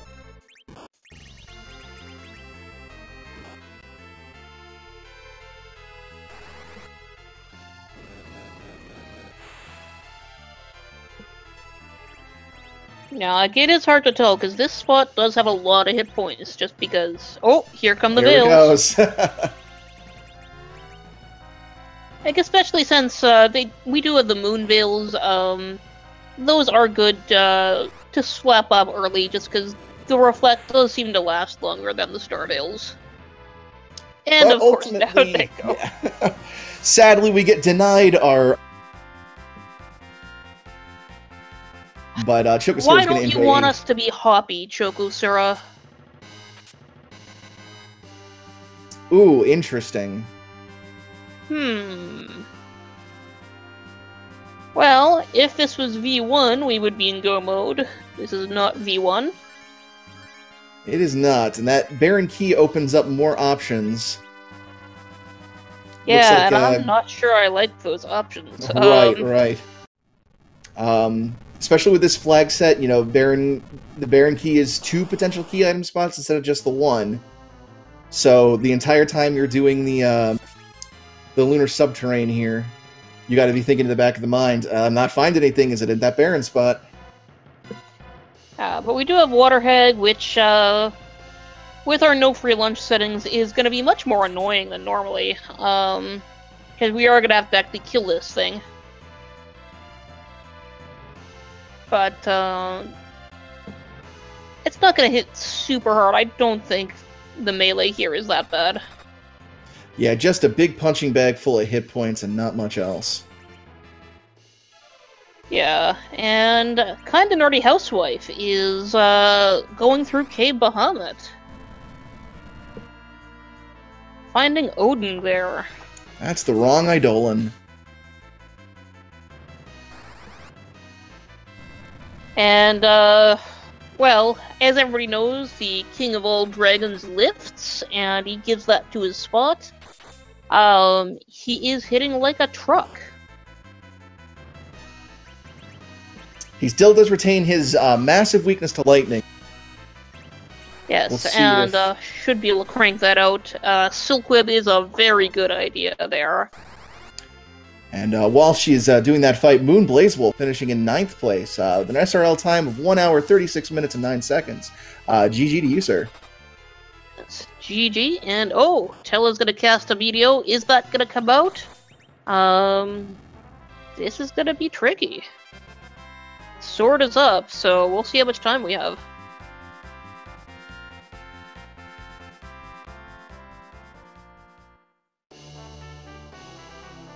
And the Odin does go out, but with these beefed up HP values, the team, not nearly enough to wipe the whole team, so that should be easily recoverable. Not just the hit point values, that was actually very low magic power.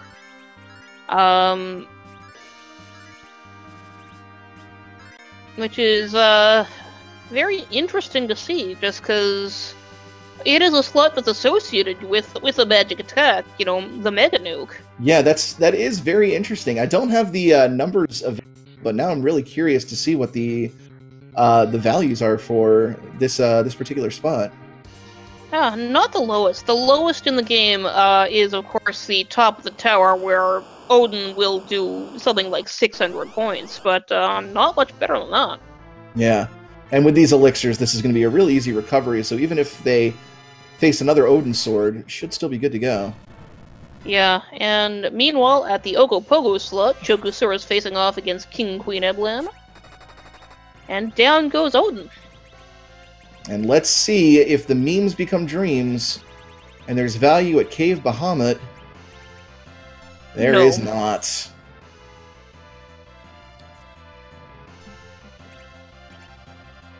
That's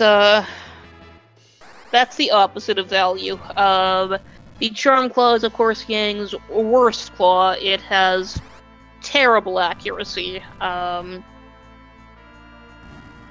there aren't exactly many situations where a proc charm effect is going to be particularly useful. Yeah,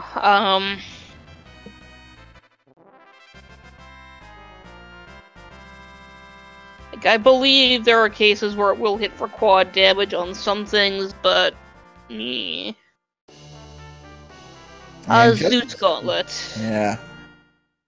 Good item, but not what you want to see this late in the game. You really just want to see that crystal and get going. Yeah, so there are, for everybody who was calling the crystal be it King Queen Eblan on the moon, you were wrong. I was rooting for you, chat. Just letting you know. Error finishing 10th place with a SRL time of 1 hour, 38 minutes, seconds. GG Error.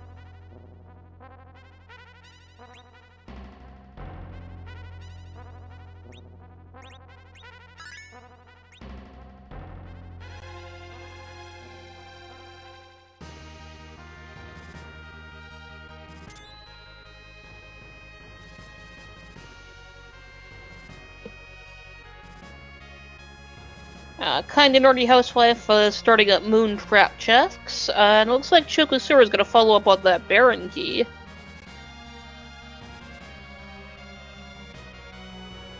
Yeah, now this is interesting. He's checked the easy to get to bosses down there, and then rather than continuing on the moon, just abandoning it to go follow up on some of those key items he has. Well, we'll see if this ends up paying off. Yeah, I mean... Oh, he's not going for the Baron key. Oh! He's giving us music. Thank you, Chokosura. You may not have won this race, but you have won our hearts. And ultimately, that makes you the real winner, but it's not worth SRL points, I'm sorry.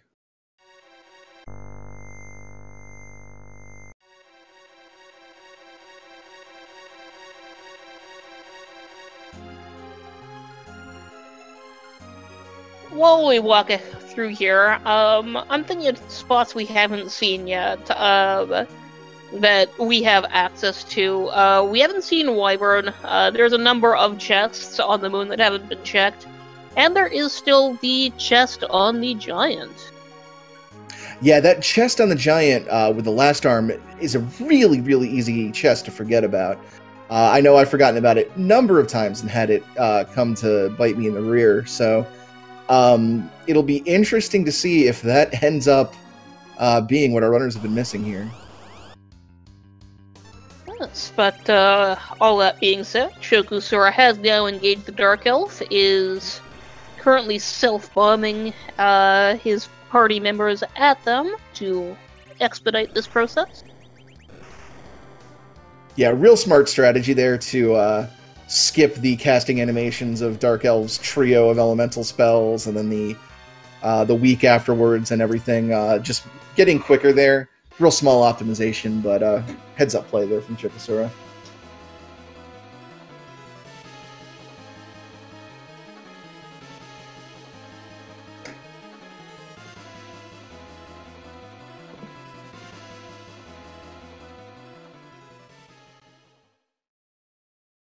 And the bard takes his position. Let's listen.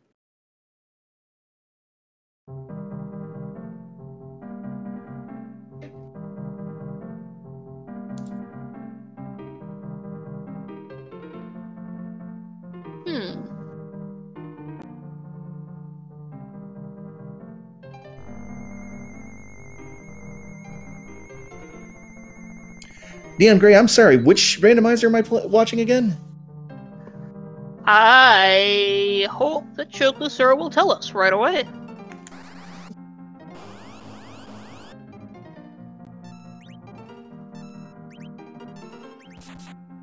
Oh, is this the part we're looking at chat where I admit that I have never played a Zelda game?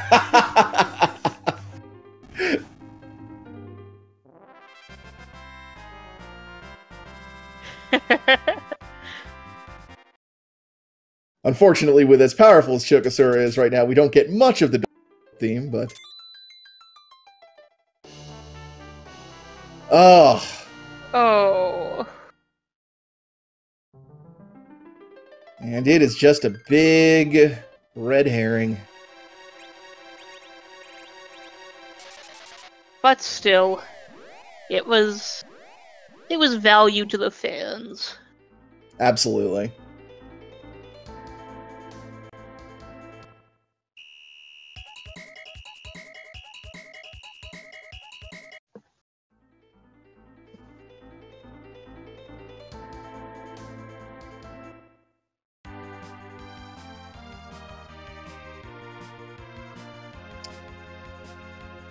Got Blue's Eclipse finishing the back end of the Sylph Cave right now. Meanwhile, Kinda Nerdy Housewife coming back from the moon here. See what she decides to do as her next play here. We get our final check for mass adamant armors. No. No such luck. Just have to deal with the one.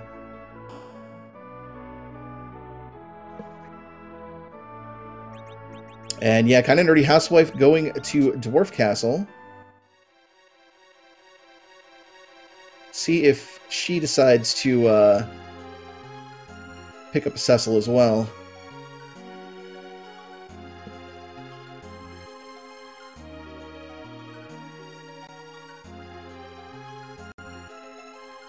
Now, if you're in the position Shokusura is in, do you just go through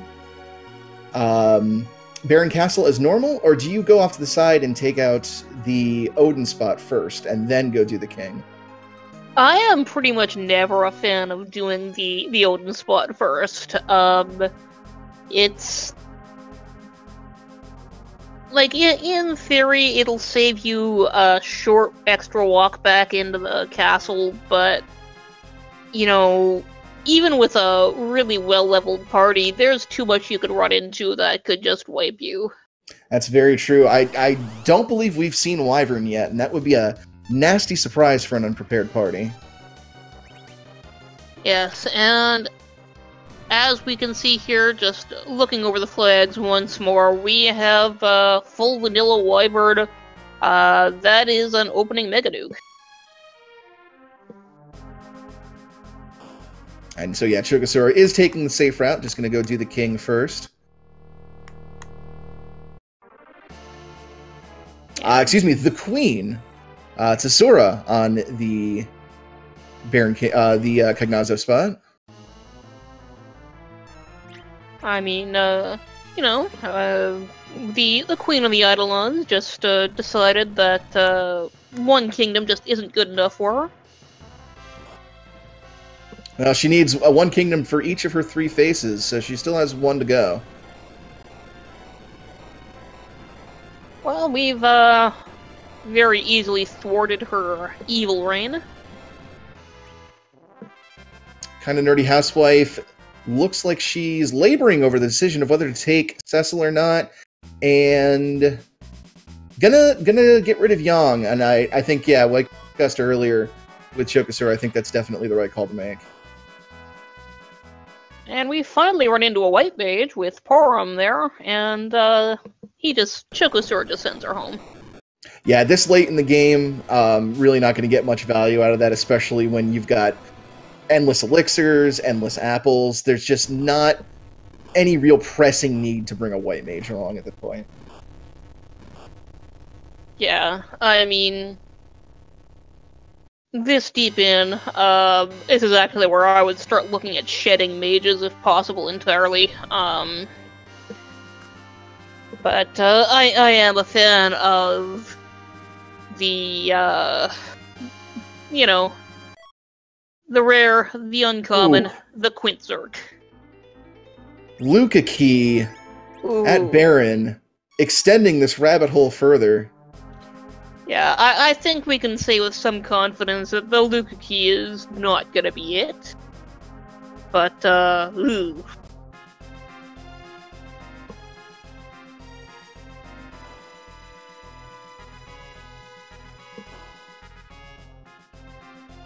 I am really feeling that giant chest right now. Yeah, it's starting to seem more and more like that's gonna be the play to make. Ooh. Oh no. And yeah, there you go. That's one of those nasty fights that you can run into without. And yeah, Chokosura says no, thank you.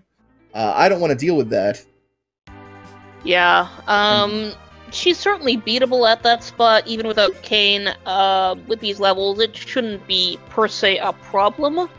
But that's kind of where you go. There's no way we're getting these early finishes with that fight. That would be a slog. Right, exactly. It's hard to imagine, posting those sub 1 hour times in first place and having to go through that chain and fight Volvalis.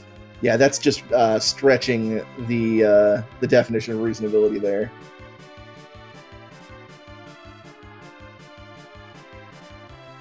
Hey, wow, going right for the Luca Cave, though. Interesting. Yeah, I mean, it is a quick check. Chokosura has no qualms with resetting out of a place that isn't going to pay off.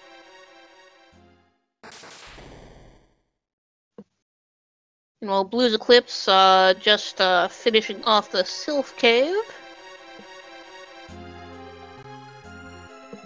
And kind of nerdy housewife stuck in that slog that is the Fabul Gauntlet in the second spot on Dwarf Castle. Yeah, she'll get through it, but it is the Gauntlet. It is never quick. It is a good time to eat a sandwich while you play, but it's never quick. Oh, absolutely. Get your taxes done.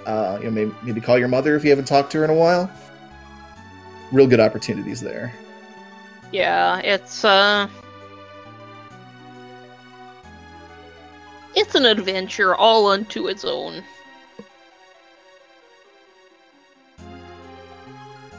Chokosura not taking the safety save inside Sealed Cave. It's safe scum or bust. Yeah, and I don't mind that. I feel like by the time you're heading in there to pull the key item out, you know if you can take any given fight there. And the pink tail, and you can already hear the gears turning, and the gears say, "No, I don't." Yeah.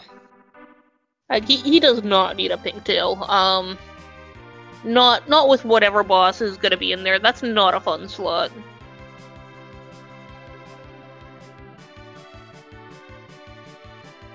Thinking about that evil wall, and... Oh. Is he gonna go for it? Looks like it. Kinda nerdy housewife is vacating Dwarf Castle. Let's see where she decides to go next. And meanwhile, Blue's Eclipse is starting to ascend Lower Babel. Again, not a bad place to check, but unfortunately we have the knowledge that it's not the right place to check. Yeah, I mean, that is gonna be a total bust, aside from inflating key item count. I don't think anything in the tower actually paid off anywhere.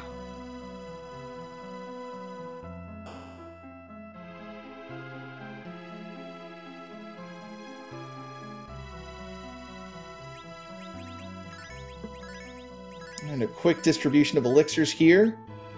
And then we're gonna have a fight with the baddest wall there ever was.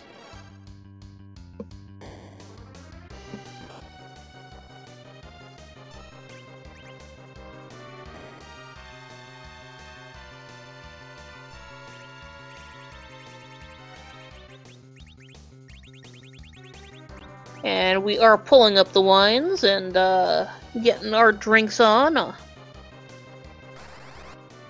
Always a good strategy to get the bard drunk. Not just in Final Fantasy IV Free Enterprise, but any RPG you might be playing. Yeah, it's, you know, it's your highway to a great time.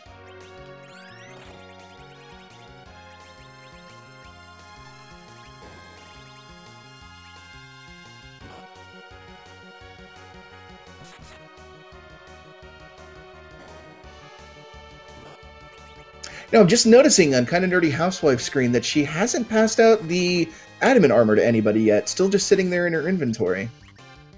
Yeah, I mean, that's kind of interesting. Like, you know, a lot of the time you do want to wait until you're sure you know who it is going to go on, because there is a nasty bug associated with it, where if you ever remove adamant armor, you get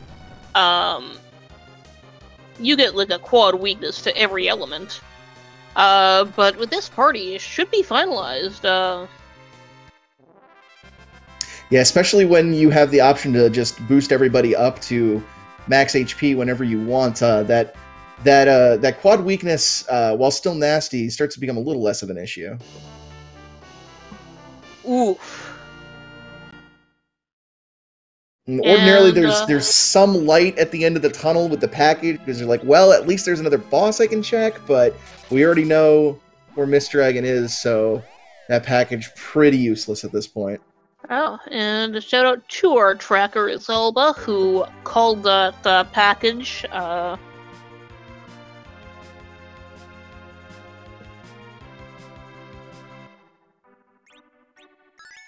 So getting dangerously close to a 17 out of 17 for Chokosura. Yes, and Chokosura appears to have remembered that he has yet to do the full South loop on Sylph Cave. Yeah, definitely something you want to get done, so it's, you know, out of your mind, but unfortunately, yeah, it's not going to be profitable at all. And now that giant chest just gets hotter and hotter with each passing moment. Yeah, like, it could be buried on the moon somewhere, but, you know, I'm feeling giant.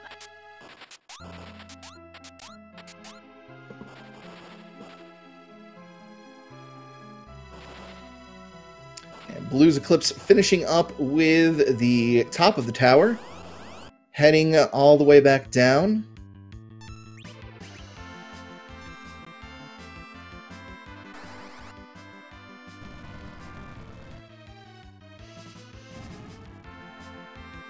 We'll take out that Super Cannon boss for a second key item here.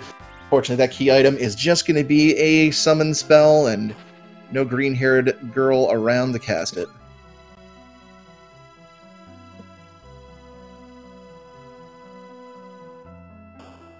Yeah, I think with the distribution we've had, I think she would be our giant character. Seems like that would be the case. Or she could be at the package. We haven't looked at that yet, and That's I don't think we're going to. That's very true. Could be a vanilla Rydia, but I don't think we'll ever know.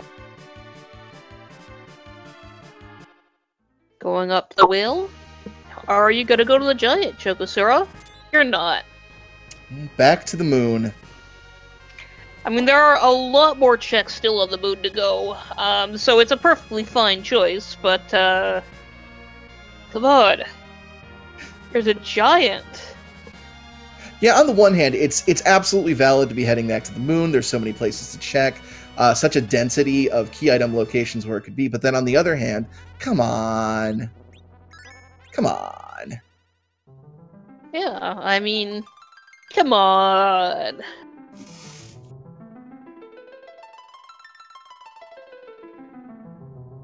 That being said, I'm of the spots we haven't seen on the moon, I don't believe we've seen Wyvern Spot. Is that correct? That's correct. That's the only boss spot we haven't seen yet, and of course, there's still many, many chests.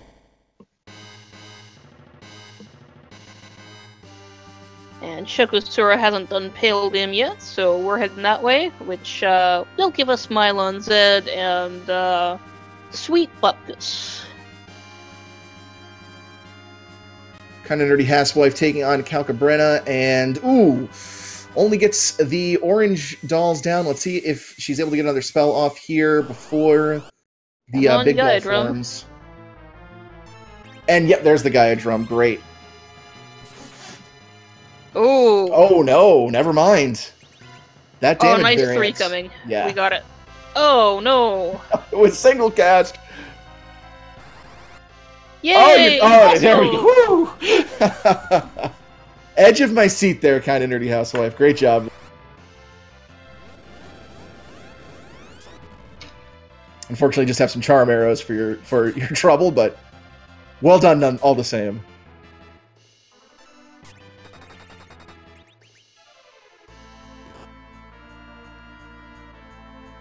I mean, charm arrows for the charming.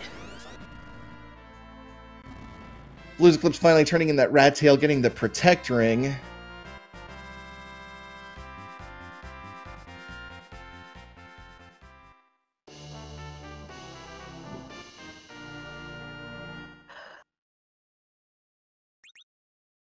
And he's heading over to get his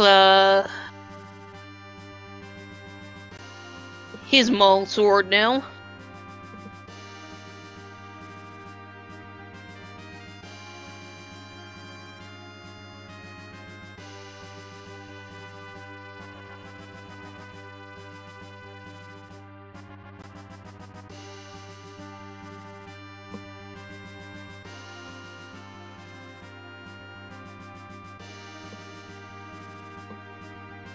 And kind of nerdy Housewife back in, gonna take on the Evil Wall this time.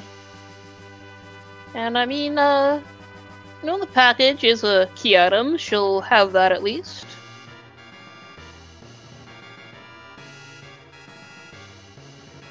Yeah, that should put her at 8 key items, getting her just a little bit closer to that magic number of 10. So it's definitely not doing nothing for her, but it is not really what we need there.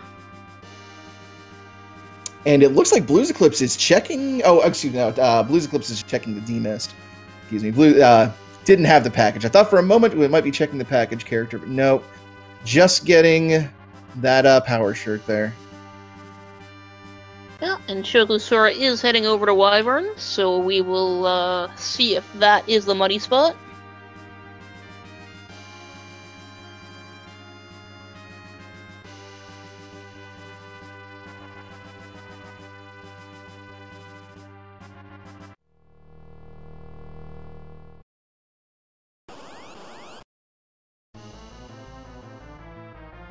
And there's Mom Bomb. Should go down pretty quickly, even with forgetting to swap off that Avenger on Cecil. Yeah, not much to be afraid of with this fight at all with this party. Yeah, I mean, Mom Bomb adds an extra 9,000 hit points on, but, you know, the Pelhams are high enough level that they have nuke. They're fine. Yeah, that nuke conveniently doing just about the amount of damage that is added on to Bomb Bomb's HP total. And down she goes.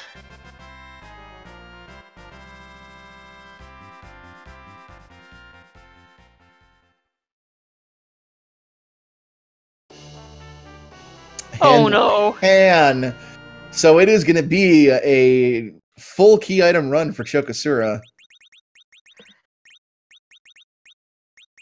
17 of 17.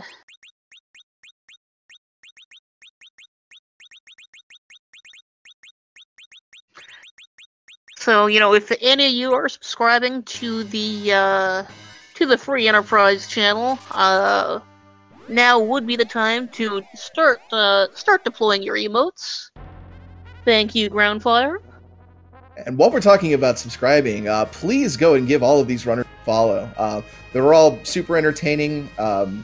Definitely would appreciate the support. So we've got Blues Eclipse, Chokosura, we've got Kinda Nerdy Housewife, and Rex Rawl, who unfortunately had to drop out, but all of them definitely worth a follow, so please show them some love. Yeah, some great runners here. We've seen some great play for them. And make sure, too, that you follow my lovely co-commentator, Smitty, another really good player. And our tracker as well, Isolba Glacier, who you'll see talking in chat. And, of course, don't forget to follow Neon Grey as well. As humble as she might be, she's absolutely worth following all the same. Aww.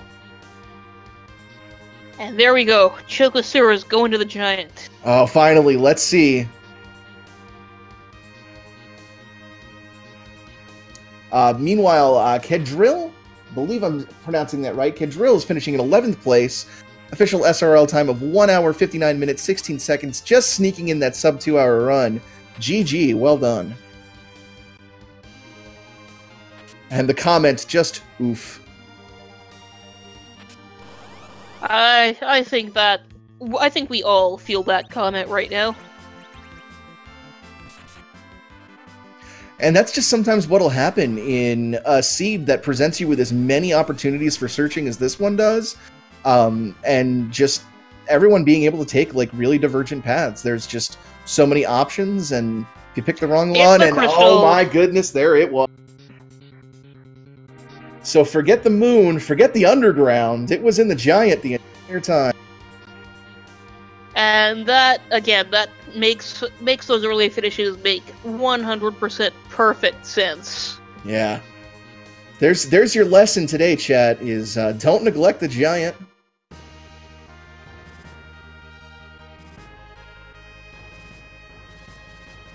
Now, Isolba, you're not released yet. We still have 2 other players.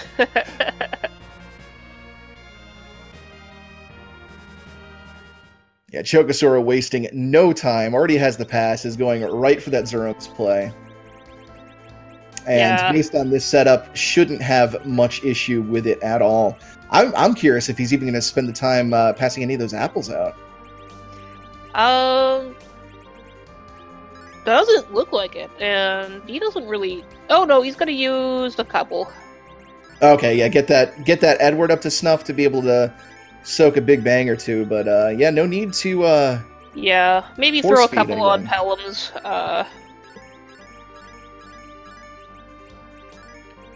So just kind of going to show you the difference in play styles here, Chokosura has been essentially playing this entire seed as if that massive boost from the apples wasn't there. Just been playing it pretty straight, while we've seen the other runners, rely on boosting that HP up and using the HP-based items to power through. Chokosura hasn't, and has actually found a lot of success through there. So just kind of goes to show you that the wealth of different options that are available to you at any given seed of this race. Yeah, and this, this makes it a very interesting divergence from a conventional apple seed. Just because we've had all this extra running around, all these extra bosses. Yeah, normally you associate apple seeds with like 30-minute finishes and bizarre kamikaze strats, but that really hasn't been the case that we've seen out here, other than a few incredibly fast finishes with some of our racers. Yeah, and I mean, going by how we did puff up the Pelhams, I'm thinking we're just going to see conventional hybrids here on Chokosura's side. Yeah, you've got a Sid that's going to be putting out great physical damage along with Edward with that spoon. We'll be seeing some reflected nukes going on to the Pelhams. Kind of interesting to see that Sid is not in that center spot acting as an agility anchor, but I didn't see the actual status screens for any of the characters, so maybe that center Pelham is at a comfortable agility breakpoint. Yeah, and I mean, honestly, I don't think it's going to matter as much. The primary damage is going to be coming from any reflected nukes, it's going to be coming from Cecil, and it is going to be coming from Edward. Which is a statement you don't get to hear very often, but it's fun to hear nonetheless. Whose butt are we going to kick? It's Apocamus.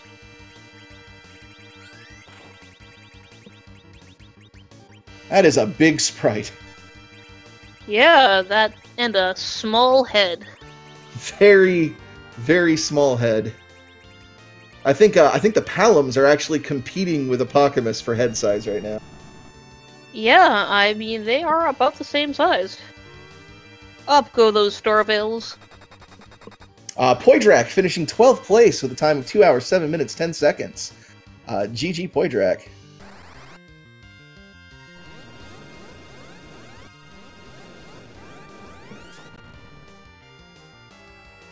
Meanwhile, Blue's Eclipse finishing off Tower of Zot here.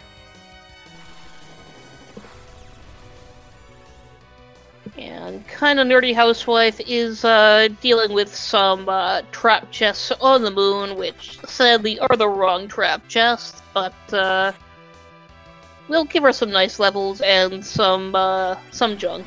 Yeah, if there's any solace to be taken in making the trap chests on the moon play, it's knowing that you're probably going to be in a position where you're not going to need any extensive grinding before going into Zeramus. Yeah, like, I know on certain restricted types of seeds where you don't have access to sirens, and you don't have access to spells like weak, I know some people swear by trap chest grind. We had a Edward percent community race, I think it was earlier this week, where a lot of people opted to make that play, just taking their Edwards down, grinding trap chests, or as much XP as they could get out of that. Yeah, I do believe that a lot of people were doing that.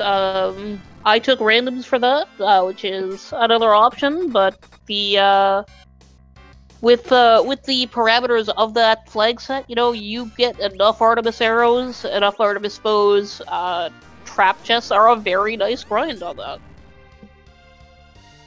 Yeah, I took the forfeit in disgrace option for that race, which is a strategy, not one I'd recommend, but definitely keep it in your back pocket. I mean, I will definitely hold on to that one and recommend many people who are better than me, like yourself, follow up on that strategy many times in the future. Because I need all the help I can get.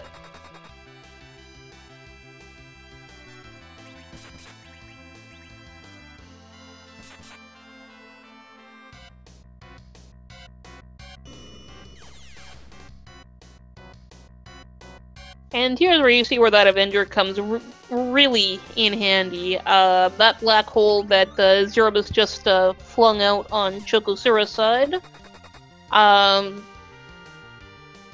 Edward and Sid are gonna have to drink some more wine. No, they're not. We've got Medio. Ordinarily, they have to drink more wine, but yeah, absolutely. Very, very quick Z fight here for Chokosura. Definitely cathartic after what's been kind of a trying seed.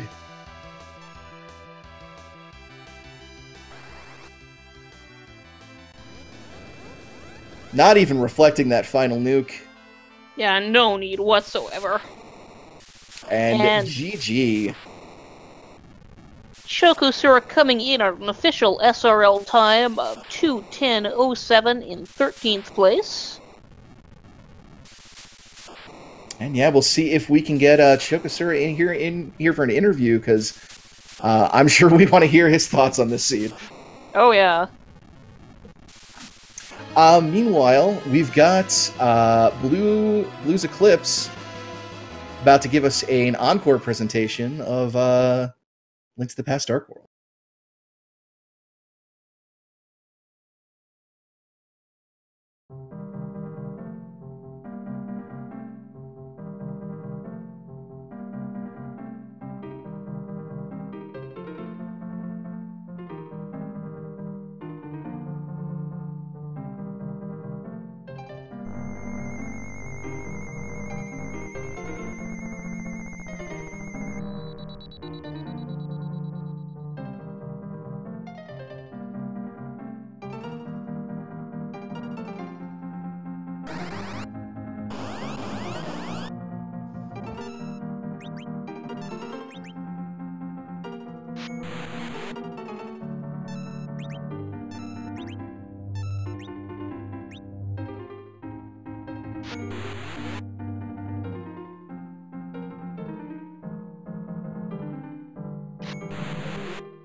Oof.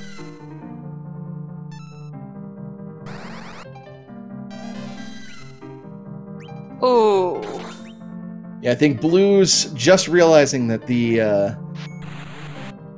there's no free lunch on the bosses here, which is very, very easy to forget because you're so used to just taking the damage from Pain Man there.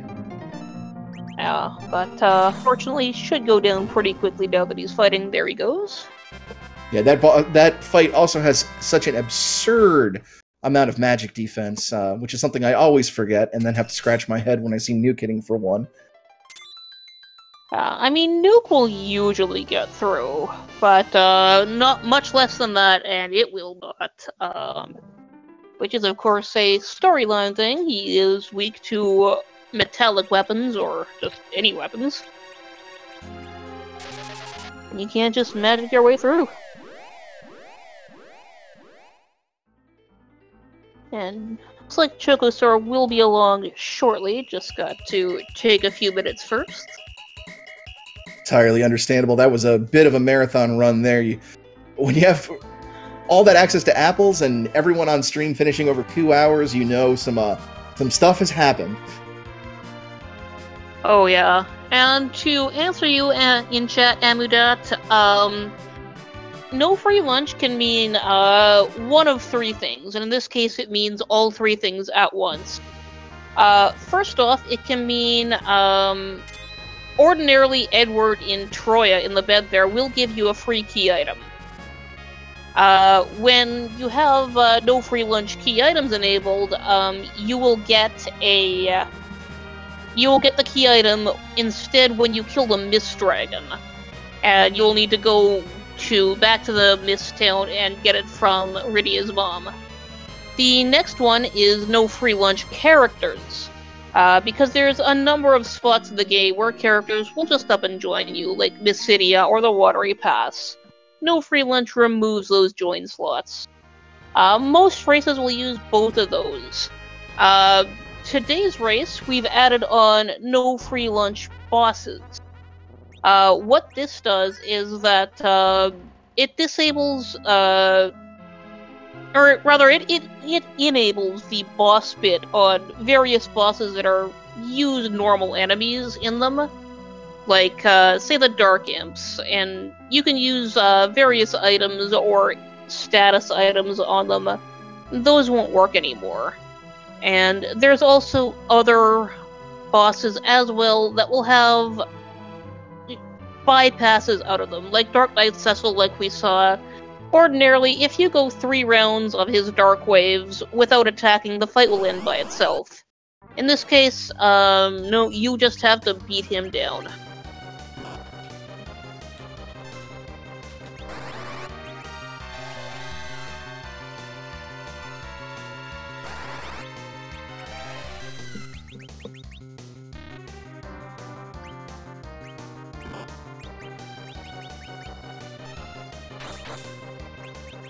And Blue's Eclipse is searching for value in K Bahamut. Not gonna find it, but does find its bed a Norse deity wielding a Japanese sword. Well, you know, you need that Hanzo steel. Like, no beating that.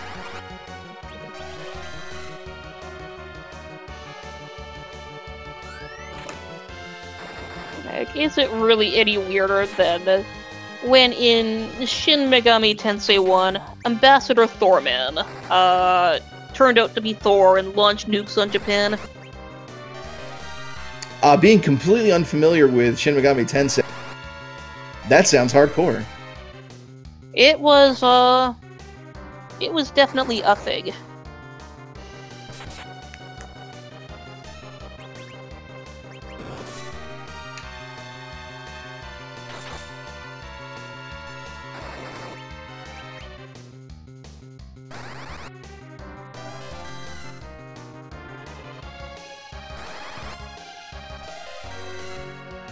Okay.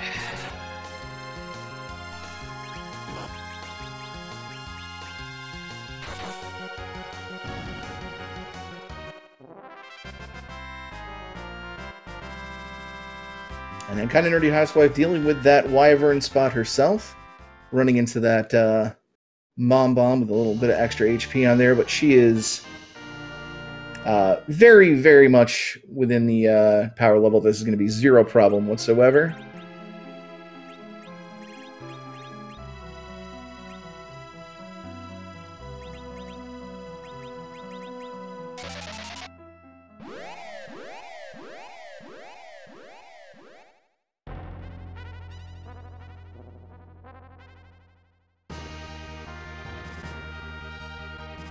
And you know what? I don't think we ever saw what the pan actually exchanges to, besides not a key item. And I see she still hasn't used that adamant armor. Yeah, at this point, you got to. I wonder if just is still like really unsure about her final party makeup, or if she's just forgotten at this point that it's in her inventory. Really hope it's not the latter, but even without it, she still should be just fine to finish this with little to no problem. Oh yeah, shouldn't be any issues there, and that sounds like we are joined by Chokosura. Oh, I can't even explain what that was. I really can't. Because... Oh, go ahead. Oh, I was just gonna say. Well, first of all, GG. I mean, it was incredibly well done Zeromus fight. I mean, mechanically, you handled the seed really well, but yeah, just missing that check on Giant. Like, what were you thinking the entire time, like going through there when Crystal just refused to show up? Well, let me start at Upper Babel first. I was kind of salty when I saw Magma Key right next to D-Mist. Oh yeah. So I was thinking, okay, do I nope out of this or do I do the D-Mist fight? I was kind of lost on that. So I went ahead and did D-Mist. Got nothing out of it. And then, the whole thing with SRL chat kicking me out, and I couldn't, for the life of me, figure out what was going on there. So I was trying to read the Discord and see what was going on, and while I'm trying to race at the same time, and I don't know, my game just fell apart after that. Oh goodness, yeah, that is always frustrating having to deal with technical issues like that, and still trying to maintain the race at the same time. Did you, since you're having issues with SRL, did you see the really early first place finish? And if so, did that sort of affect like where you went to look from there? I did. I saw the first place finish, and I'm figuring out. Wait a minute. How did he finish in 45 minutes? So you saw me nope out of Dwarf Castle, right? Yeah. So I was thinking at that point, okay, maybe it's on ordeals because I never really checked it. Got an adamant on me. So then I'm thinking, where is it then? I just wasn't sure. Yeah, I mean, we spent a lot of time early on just trying to guess, because we knew, obviously, from that early finish, you know, that it had to be something that could be gotten too quickly, but... Right. I don't know. And it was just an interesting seed, since the hook and the darkness crystal were both available, you know, relatively quickly, relatively the same time. About half of our racers went to the moon, half the racers went to the underground, and so, you know, we had a pretty good spread watching this, and no one's finding the crystal anywhere, and we're just as puzzled as the rest of you. So where is this thing? Yeah. Where was darkness again? Was it Eblin Castle or? I was think so. Yeah. Antlion, I think. Oh. Eblin Castle was the hook. Yeah. Right. Eblin was the hook. Okay. Yeah. Seeing darkness at Antlion, that kind of threw me off too. Because so yeah, we did notice the apples early on and all of that. It's. You know, it could easily have been something like that, like we had Chet pulling for it being King Queen Evelyn on the moon, and it could easily have been that with all those apples. Yeah, and I wasn't even thinking about checking the giant at that point, because once I went underground, I just thought to myself, okay, let me save darkness for later. And try and find this crystal, because if it's not on ordeals, maybe it's in dwarf or something. I don't know what he did, but I can't find this thing. Yeah, I think not many players are gonna make the giant check that early, I think. See, that's the thing. When I run these kind of flag sets, I usually do. It's just darkness came at a weird time for me, I thought. Yeah, it was kind of awkward because, you know, the seed just came wide open, like so wide open early on. It's hard to figure out where you need to be going. Now see, if I had found darkness and no hook or magma, I would have went up there, 100%. Yeah. But yeah, it was just the kind of seed where it just presents you with so many options at once that it's, you know, any decision you make, you know, you've got about a million that you didn't, and it's keeping track of all of them is kind of nuts. And a lot of those options that, you know, ordinarily think, oh, I do need to follow up on that right away, like the mist there. It's like, it was a trolly seed. It was a very trolly seed. I agree. I did want to make a comment, though. A lot of the racers, as soon as they got the Apple access, just went immediately to like boosting all their characters up to 10,000 HP and you know, just doing that. And one of the things in your play, you didn't do that. And by the end of, you know, the game going into Zeromus, you're sitting at basically vanilla HP totals, and you just used a few at there for the big bang protection. But what was sort of your approach to decide that, you know, you were confident enough to not need that initial like splurging on apples? Well, pretty much my equipment, to be honest, because usually on apple seeds, I don't start pumping up my HP until I have all 5 characters that I want to keep. But I guess I could have done that, but yeah, basically my equipment. You know, I had good stuff on both my Palums. Who else did I have? I can't even remember. I'm so tilted right now. You ended up with the Cecil and Edward. Yeah, Cecil and Sid. Yes, yeah. So I felt I really didn't need it. I could handle everything without pumping up my HP. Gotcha. Yeah, no, makes sense. You really didn't. One thing I wanted to like call attention to the way you when you went back to that Calbrena fight and the way you cleaned that up again.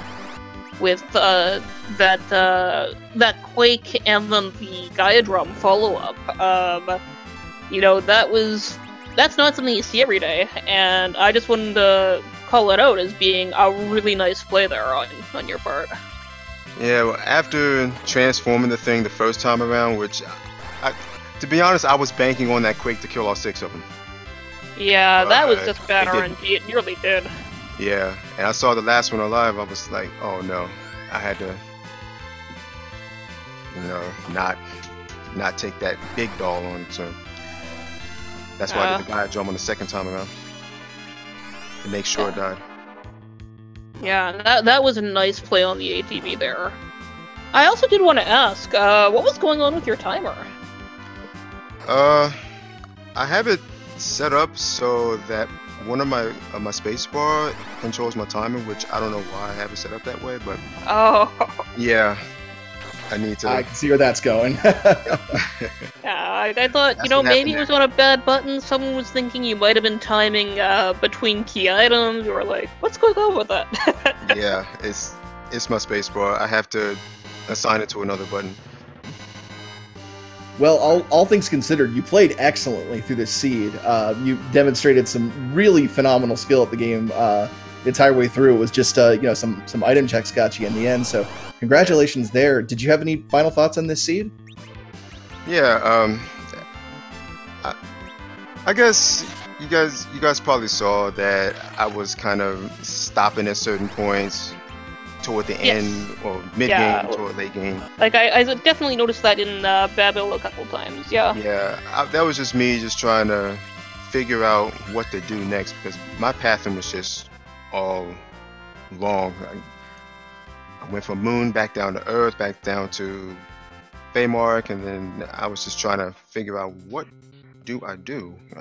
Yeah, you were definitely back and forth a fair bit, but yeah, and I usually don't do that. I usually stick to one path and just go from there. Well, but the biggest thing for me was trying to figure out how first place got done in 45 minutes. That's what I was trying to. We were wondering that too. Yeah, we couldn't wait to find out where that crystal was after. What has happened? And speaking of that, Crystal, Kinda Nerdy Housewife does have that now and is going to be on her way up to Troya any second now. She's about halfway appled and in the low 50s, so this should be a quick steamrolling. Well, Chokasura, thank you so much for beginning rebroadcast, showing off gameplay tonight. Really appreciate it. And GG, great job on the finish. And yeah, thanks so much. No problem. Thanks. Take care. You too. Catch you later. You too. Take care.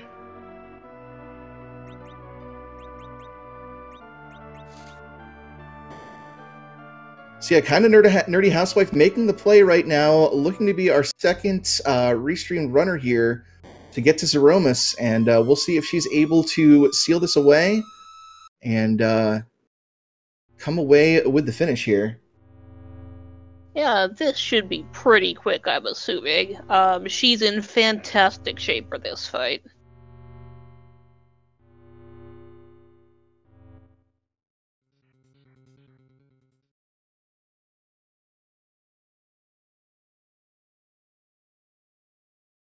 But soon, she is about to see whose butt she's gonna kick tonight. And it's a large one. Yes, lots of good places to stick that foot for kicking. You're seeing kind of a similar team to what Chokasura had, minus that Edward. So a little bit less physical damage than Chokasura had, but still probably going to be a very quick fight all the same. Yeah, like with all those hit points, we still have the Cecil with the X-Scale.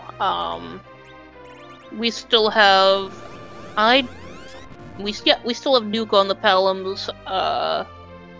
This should not be much trouble at all. That first nuke that she just queued up, though, is going to whiff, because she is casting it on the old target who is being removed right now. Yeah, it's one of the trickiest things to get used to in this game is the fact that the target swap there makes your first few actions kind of janky if you are timing them incorrectly, and you might end up wasting some of your turns and some of your characters. Yeah, I mean, especially for things like that, you know, you generally want to wait at least until the name changes on your screen. Yeah, I always like to take 3 silk webs with me and into the Zeromus fight because I know I have a tendency to miss with the...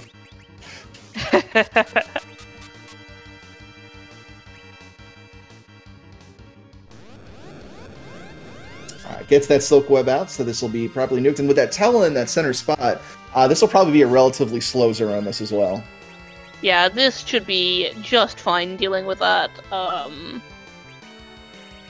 Looks like she's... yeah, I don't think she's equipped that adamant armor at all. I would like to see that on Cecil, but shouldn't really impede her in any way. Yeah, especially with the new agility agnostic. You don't have to worry so much about boosting Cecil up to the point that Zeromus becomes too fast to handle. He becomes a really prime candidate for putting adamant armor on, but at this point, with the sort of power that her team is rocking, it really shouldn't be too big of an impact not having that on. Yeah, I mean, you know, 4,500 sword swings, that's just fine, really. Yeah, really excellent damage with that Cecil right now, and the nukes backing that up means this is going to be a pretty quick ordeal. Yeah, even if we're just taking it direct cast, that is still gonna, you know, she is hitting 0 like a herd of trucks. Is that what you call a group of trucks? Is a herd? Yes. Excellent. They're herd animals. Yeah, we learn something every day. Yes. I think my favorite thing about this sprite is the fact that it actually pushes the damage values that it takes onto the UI at the bottom of the screen, which I don't think I've seen before. Yeah, I don't think I've seen that either. That's really interesting.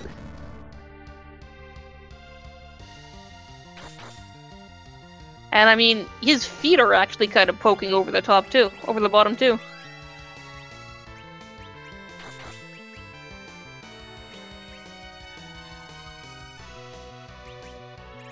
"16 bits of the Super Nintendo just can't handle an absolute unit like that." Ah, that tall boy.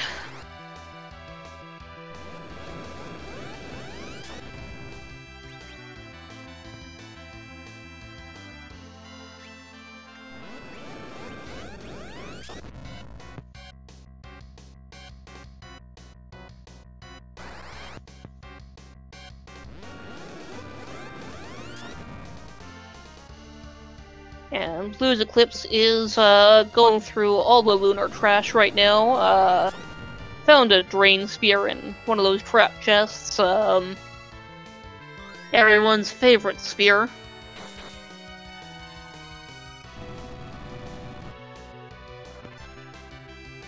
I think I got a little bit of use out of the drain spear on the Cataclysm's Eve event, but I think that might be the only time I've ever put the drain spear to good use. I have done the stunt kill where you solo kill Zeromus with a drain spear and cane and an Avenger. Oh, that's don't beautiful. do that. Don't do that. It does work out slightly faster than the drain sword method, but that's not saying much. Kinda Nerdy Housewife on the Meteo phase here should be finishing any moment now. This nuke should do it.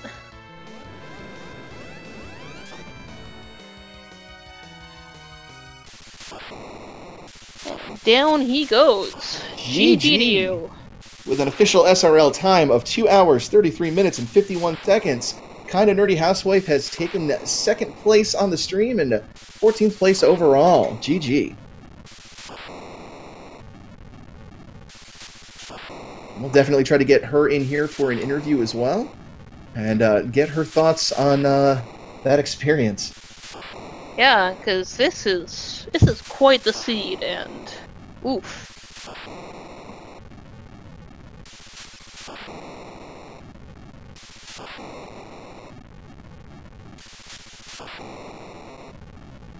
We are once again joined by my cat, who has come to offer congratulations to her, so... And that's the true reward for this race. Yes, it is.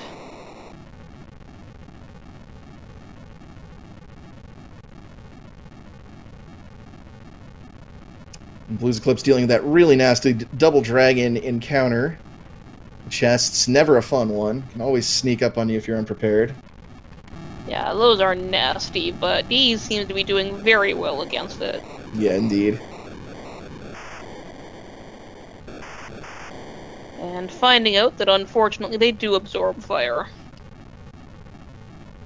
Which is dastardly considering it's a blue dragon. Yeah, it's blue. Like, Final Fantasy has conditioned me that if I see blue, I cast fire on it, so... Yeah. And look, it casts Blizzard on you, you know? An antidote. That is... Might as well just have nothing in that chest. Just get a message that the chest was empty. Yeah, that is a real kick in the pants, that find. And coming up on the Wyvern fight, I don't believe Blues Eclipse has done this fight yet. I don't think so. It's the Mom Bomb fight here. Okay, give me one moment here. We will see about getting Kinda Nerdy Housewife in here.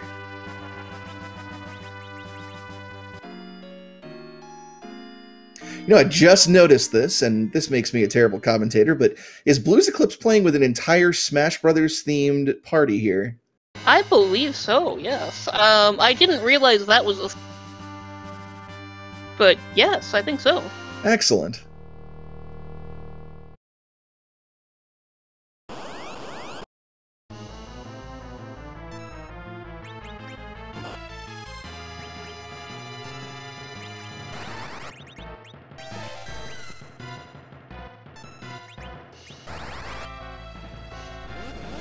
Yeah, with those nukes there should make really short work of this fight. Yes, and looks like we should have Kinda Nerdy Housewife here any second now.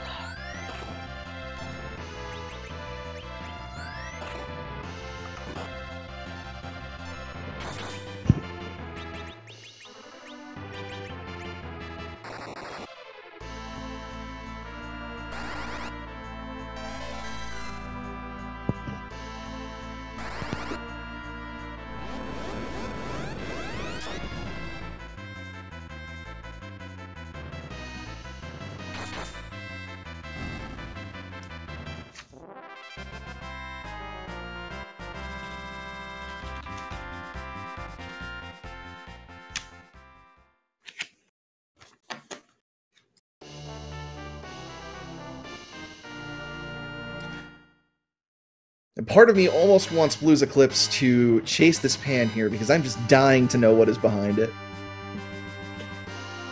I mean, it could be any number of things, really. And I believe that sound is Kinda Nerdy Housewife. Welcome aboard, and GG to you.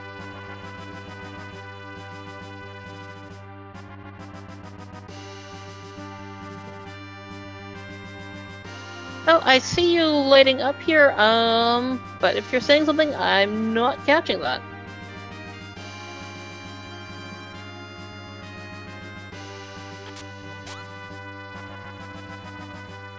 Oh, it looks like she popped out, just get our mic sorted. Yeah, no worries. And just gonna keep continuing on this boss rush here.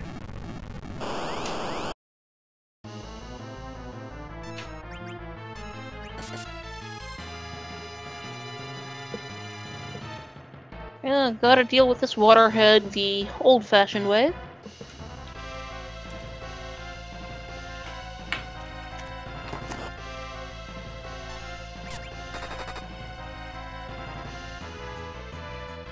And no Edwards around here for her to be talking to. But fortunately, we have many people who are capable of being very, very strong.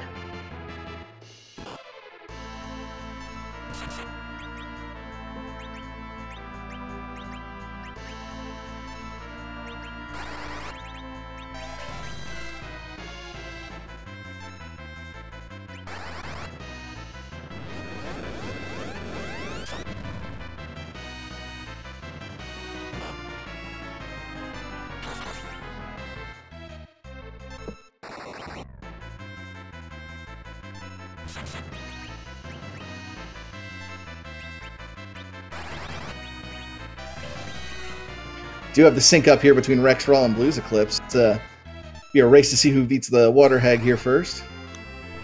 Yeah, I mean, you know, Rex has been on this for a while. He might be able to pull this off.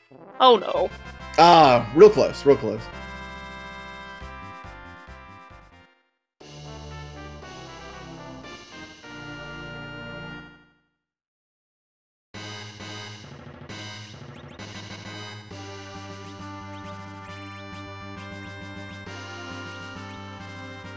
You'll get in next time, Rex Raw. I promise.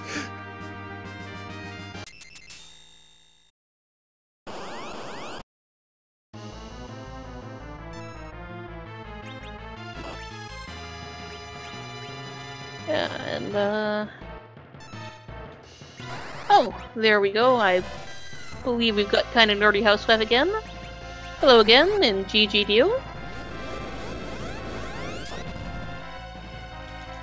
Oh, had the mic on mute. Oh, there we go. Happens to the best of us. I'm an old lady, people. That's totally fine. Oh man, that took me way too long to figure out my mic was on mute. Okay. Anyway. Well, that was quite the scene there. How did it feel when you finally found that crystal? A little. I think the thing is, I think I logicked it out because I saw the first person had completed in like an hour, and I'm like, how could you do that? I've checked all these different places. There's nowhere you could complete it in an hour. And then I was on the moon, and I'm like, well, it's not in the first half of the moon, so it's not like someone could have just speed done the moon and found it there. And then I remembered, oh yeah, there's a treasure chest in the Giant. We got the darkness crystal early. You could complete, if it were on the Giant, you could definitely complete that in an hour. So I definitely kind of metagamed that.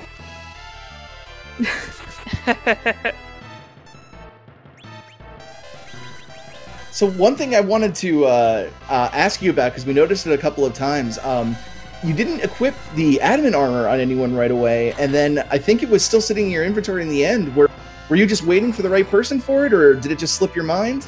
I think it started, I was waiting waiting for the right person for it. I probably just should have put it on Cecil at the end, but I was so shocked when I found the crystal, I completely forgot about it. Well, you didn't really need it at that point. Like, you were strong enough. With the free shop flag, your HP is so high anyway, you really don't need good armor. Yeah, absolutely.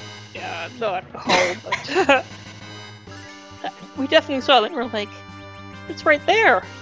It's right there. Was taunting us. But no, I definitely go through the same thing where I get that paralyzation, or it's like, well, I gotta choose the right person, because if I take this off, I'm gonna get that bug. Yeah, that -10. Yeah. Yeah, like, you know, what if I get hit by elemental damage now that I've killed all the bosses that do elemental damage? Yeah, that's one thing. I should probably commit to adamant armor earlier, but it wasn't the deciding factor in this one. The deciding factor was going into the Giant for sure. Yeah, I don't think the adamant armor really made a difference for anyone. Well, I will say good job on piecing it together, because there are more than a few racers that are going 17 out of 17 in this one, so... Yeah, it's so funny. The times are going to be, like, so far apart on this one. You're going to get, like, 1 hour and 3 hours and a half.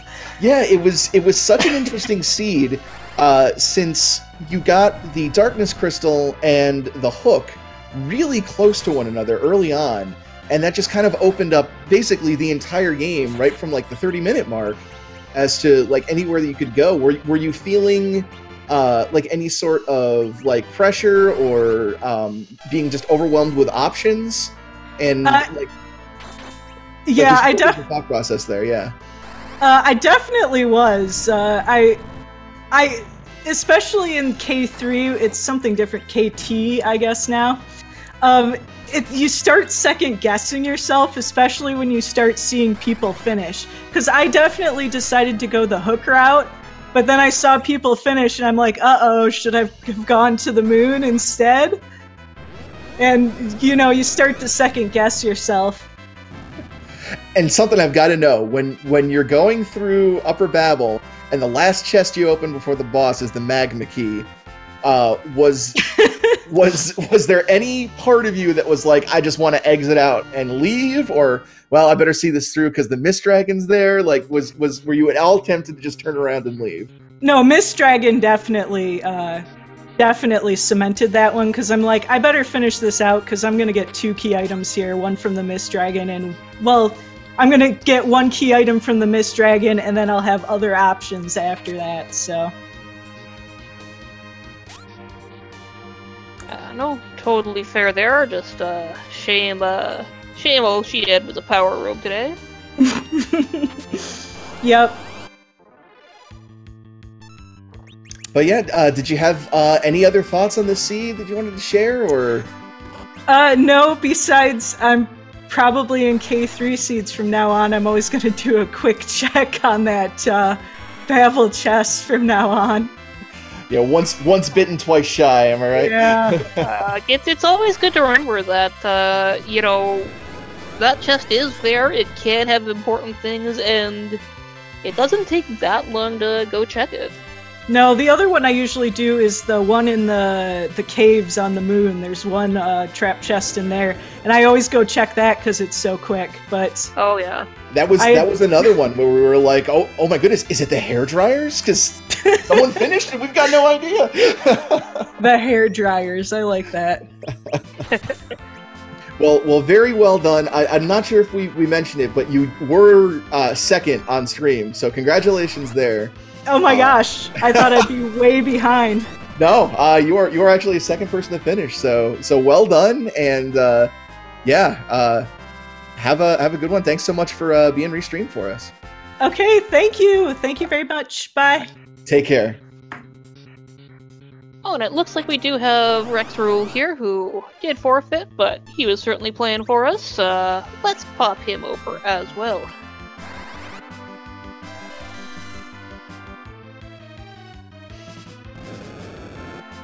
Hey. Hello. Oh, so Rex, I gotta ask, when are you gonna finish this water hag? Well, you know, I think the water hag never did anything wrong, so I'm hesitant to fight first. I mean, that I makes see. sense. Trying diplomacy, something that we don't see very often in Free Enterprise. I like it. Yeah. I think you might be here for a while, but you know, what can you do? Absolutely. Yeah, first of all, so sorry about the technical problems. It's the most frustrating thing in the world. But we did want to ask you, because you were the first player on stream to really commit to the moon. Yeah. And most other people were taking the hook route. So sort of what was your thought process there in deciding for the moon play as opposed to like following the hook and going for the underground? Well, I found the apples and the blizzards really early, so I knew that I could deal with almost anything. And even in the case of Mylon Z, who absorbed ice, I had the grimoires, so I could handle basically anything. So I figured the best gamble, like, there's a lot of people in this race. If I want to win it, I've got to make some sort of bold move. So I decided to just find 5 characters as quickly as I can, apple them all up, head straight down to the lunar subterrane, and hope the crystal's on the way. And if so, I can just go in and finish it right away. So that was the plan, and then I figured I'd do just full clear moon, and like, in my mind, I was thinking I'd do lunar subterrane, then Bahamut, then Giant. Would that have actually been what I did? I don't know, but that was kind of the plan that I had going out. But yeah, there were a couple of rabbit holes that started on the moon. Well, maybe just one. There was the Baron Key that was on the moon that immediately comes to mind, and the pan is on the moon as well. Well, the pan wouldn't have been a rabbit hole for me because I didn't pick up the hook. I hadn't gone to Eblin yet, which is where I believe the hook was from following everything else. Yeah. So I hadn't gone there, so I didn't have that like dichotomy that like you were talking to kind of nerdy about before I got on, like the choice between those two places. I didn't have the hook yet, so as far as I knew, the only way underground was via the moon anyway. So.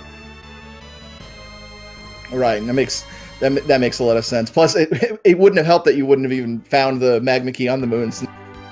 Right. Literally the last chest before the Rubicon spot. So. Yeah, exactly. So I figured, it was a gamble that I took, and like I don't think even like with that strategy that I had just mentioned, like what I was going to do, I don't think I was taking first place. I think the first place finisher was finishing up right around the time that my internet died. Yes. Yeah. So I wasn't going to take first because I think clearing the moon just took too much time. But I think I wouldn't have gone like through the whole like underground thing. Like yeah, I mean, just by limiting your options, by not having the underground open at all, that exactly. that really focused your search. Not to mention there was about a 30-minute gap between first and second. So right. I mean, as much as I hate to say this, if technical issues aside, you probably would have been a competitor in this one, like very easily. Yeah, I think I would have done. I think I would have. I was feeling pretty good about where I was at and everything. It was just, if my internet dies, if my stream goes down, I don't have any way to finish it. And then, of course, my internet's back up now. But whatever. Of course it is. Yeah, you're out of the race now. That's exactly how this works. Yeah, like almost as soon as like I'm like, okay, I'm just gonna turn off my game, turn off my OBS, like it's done, and then suddenly. Internet connection is back. Like, really? Well, I believe Monday's race is a pure Appleseed. You going to be in that one to try and get a little bit of revenge? We could, but pure Appleseeds are just like. I mean, this one there was the like. I could gamble on a moon play here. There's no gambling, I think, in the pure Appleseeds with the K1 because there's just so few places to check. Yeah, it's very, very straightforward. I think it's mostly execution at that point. So, I think it's actually a real. Oh, I'm sorry. Go ahead. I think it's actually a really tough race. Is the Appleseed for this for the World Series that's coming up? I think it's one of the most technical of them all because of the K1 factor, and like you don't really have to worry about gear or anything like that. Yeah, it's a very straightforward, very execution based.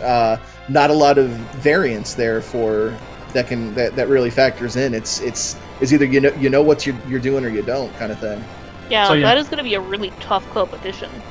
Yeah, I agree. Yeah, I wasn't sure about that until I've done a few of the practice seeds in that, and like wow, it's tough. I think. So. Yeah, like you know what you need to do to be able to do it, but you have to be able to do it very, very quickly. Yeah, and things like menuing and everything like that are places where I know that I can improve myself really well, quite a bit, and so I think that's kind of where my weakness is, and that's the sort of thing that gets like that's more important in a race like Appleseed on Monday. So.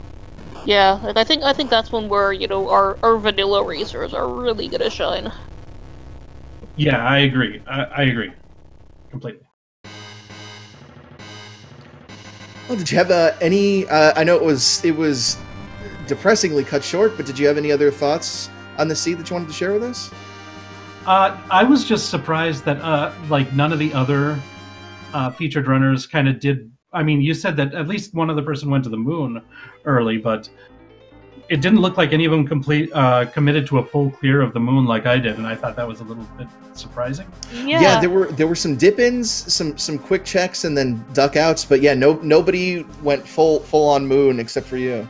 Yeah, I thought when those apples, blizzards, and the darkness crystal were available right away, I thought almost everybody would go that route. So that it didn't. I think that just proves how interesting it is. And I thought this was a weird flag set, but in the end, I thought it made for a really interesting race, more so than I gave it credit to beforehand. Yeah, absolutely.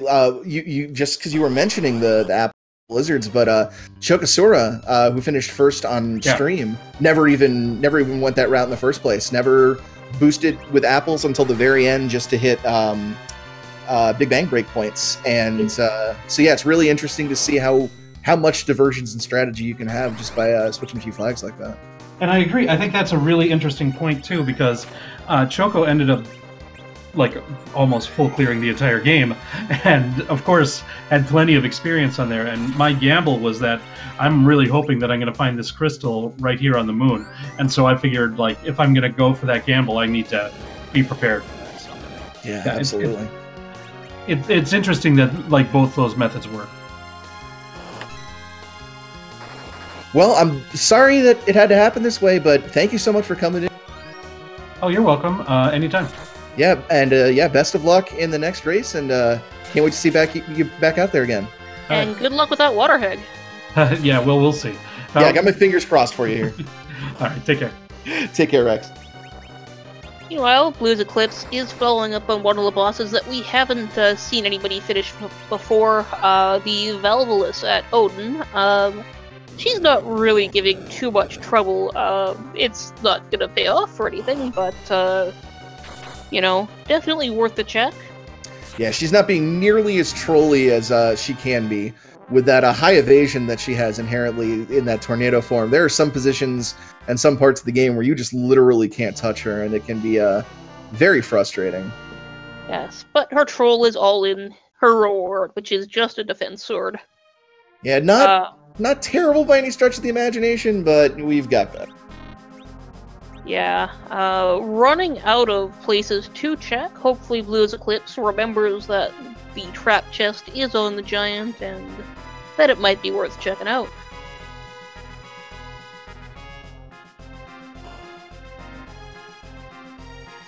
As right now, I believe,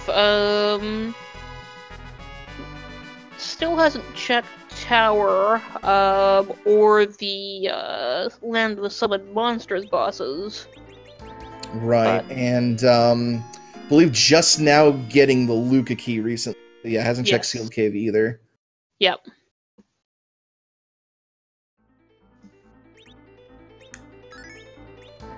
So let's see where he goes from here, and let's hope that he picks, correctly. He does not. Oh no, there's no big whale down there. Going for the tower. Well, no, never mind. Goes right past the tower. Going to the Feymarch. I mean, these will be quick checks at least. Yeah. None of these bosses are going to give him any sort of trouble whatsoever.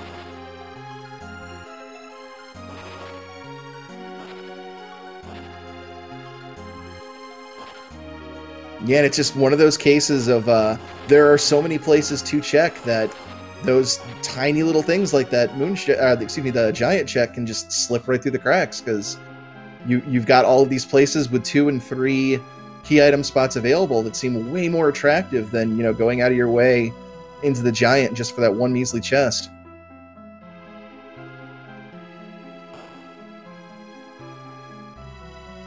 Yeah, but unfortunately, that one measly chest on the giant past a cutscene is the way to go.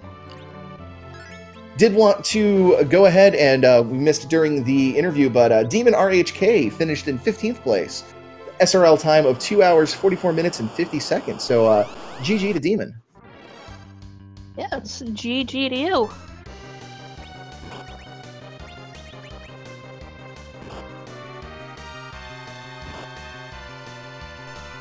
Let's see if we're able to avoid a giant doll this time. Zerging up, unlike the others who've gone for big AoEs.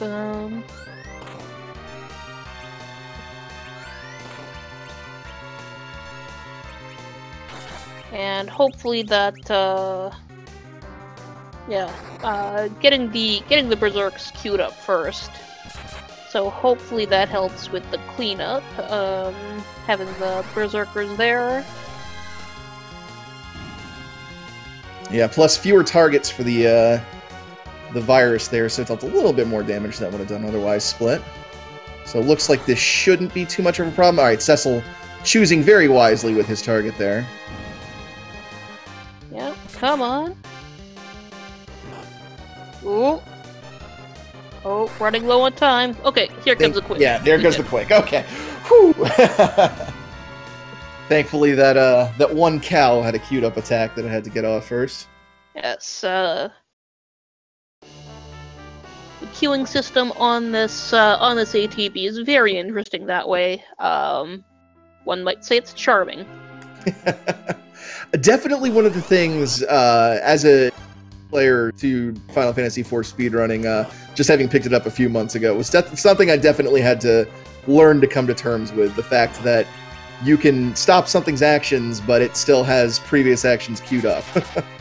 Yeah, like, it's very interesting that, the stuff doesn't kill the queue, but,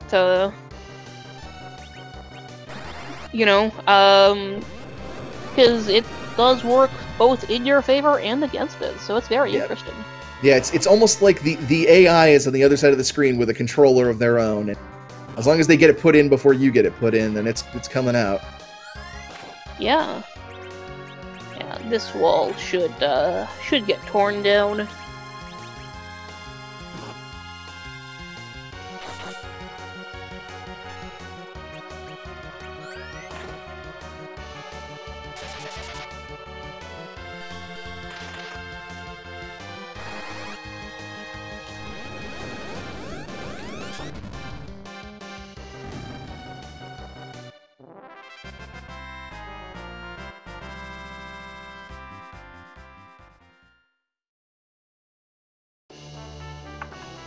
And there's the package.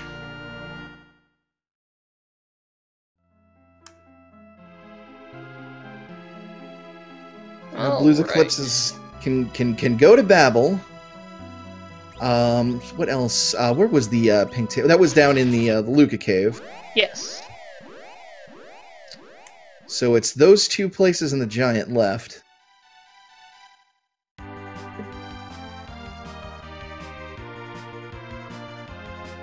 And he's done Sylph, hasn't he? I want to say that he has.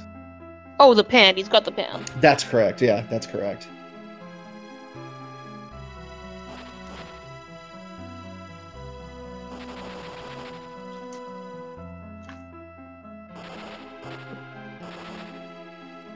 So we'll finally get this particular curiosity out of the way, and hopefully passing by the whale on handing that pan back over will make him go, oh yeah, there's a chest up there.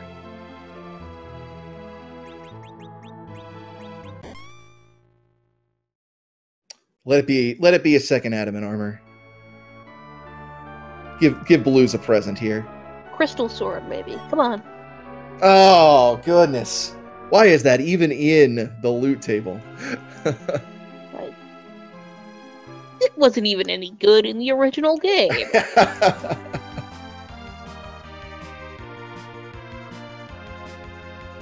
And it looks like this is a sealed cave check. Thankfully, we'll be able to save scum out of it. Oh, no, didn't take a save. Oh, no. That's concerning. And this is where I point out that we still have not seen Wyvern. That's very, very true. And very, very alarming. Yeah, so I mean, he could be on the back of the giant. He could be. But Chokosura was the only one to go into here, and he didn't do a boss check because the Mist Dragon is well accounted for at this point. Yeah, just saw the pink tail and save scummed out. Yeah, because there was absolutely no need there. You're trying to think of the bosses unaccounted for other than Wyvern.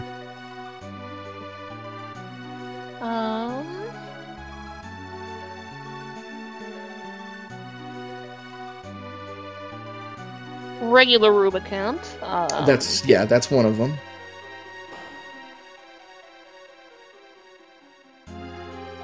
Antlion. Oh, yes, very good. Either of those we would much rather see here than Wyvern. Yes.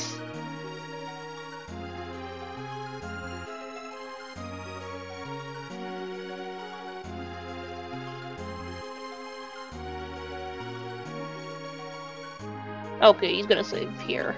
Okay. Yeah, save.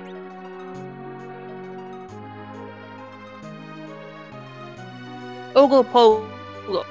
Oh god, we have not yet seen the Nope Noodle. No Nope Noodle yet.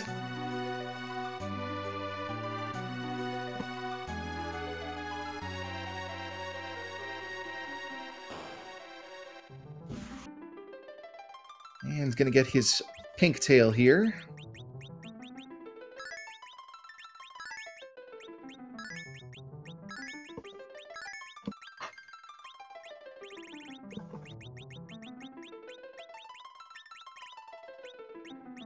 A little bit of inventory maintenance here. Judging by the elixirs, he is himself really imminent threat of Wyvern.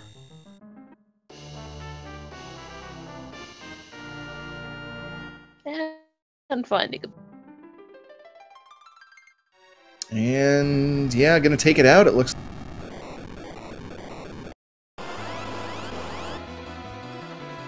And Rubicons. Okay. Not very threatening here. Yeah. Annoying, because it's always an annoying fight. But, what can you do?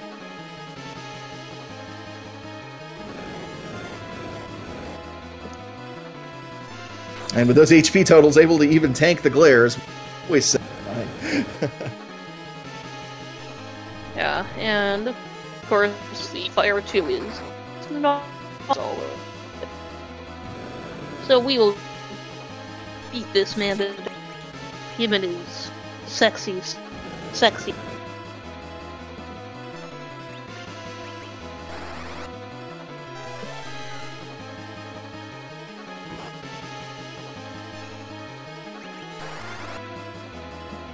Of course, you could always try to time an Ice 3 from Palom to hit with when the leg is exposed, but when Nuke is hitting for that much, really no need to go through the trouble. Yeah.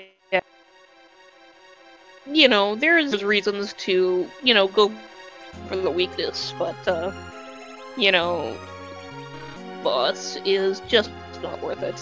Yeah. Oh no, Luz, you cannot exit out of this cave. It ends on a cutscene. Yes, indeed. Now, you can warp through some of the floors, which can alleviate some of the headache, but that's why I'm always happy to see the warp glitch flag turned on. Oh, yeah, I don't think anyone's ever that one. I've lost too many Playing with it races. off. Yeah. I've lost too many races to being completely unwilling to dive down here.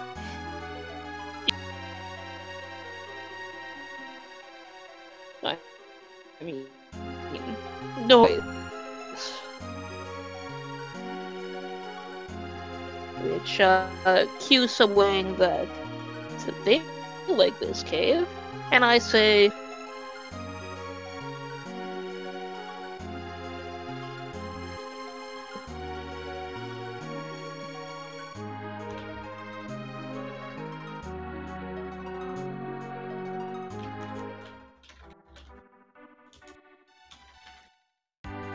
so, is out of the sealed cave.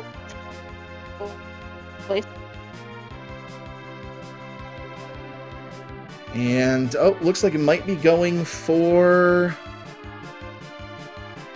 Oh, he might be headed for, I don't know. Going to Fabul here. Oh, for the pan turn-in, that's right. The pan, yeah.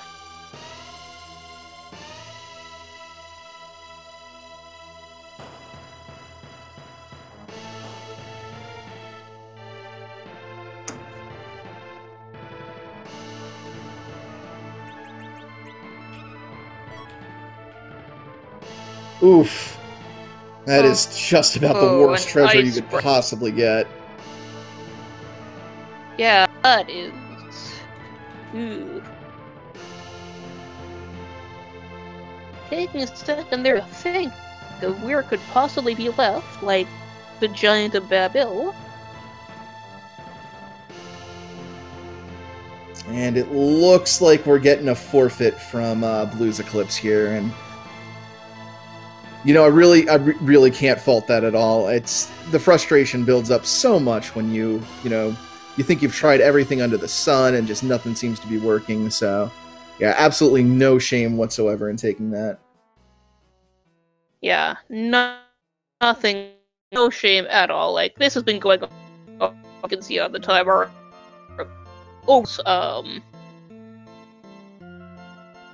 Yeah, it looks like he should be with us shortly. We'll be able to talk about the seed a little bit.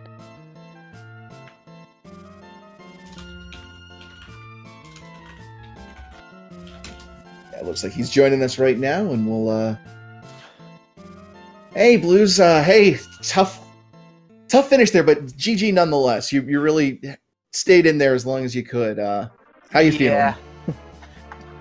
Yeah, and it's kind of frustrating because I know there's only 2 possible places the crystal could be at this point. All right, well, we'll simulate the rest of the seed. Where would be the next place you'd check? Next place I would have checked probably would have been the Giant of Babel. There's the crystal. Yep. Yeah, trap chest in there. Yeah, it's rough because this seed presented you with just so many options right from the get-go. And we just saw such an enormous amount of diversions by everyone running it. And, no fault on anybody for any of the routes they checked, because each of them could have been just as valid as the last.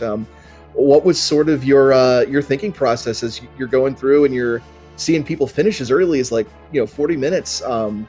What are you thinking about? Like, does that influence your route at all, or how did that really affect you?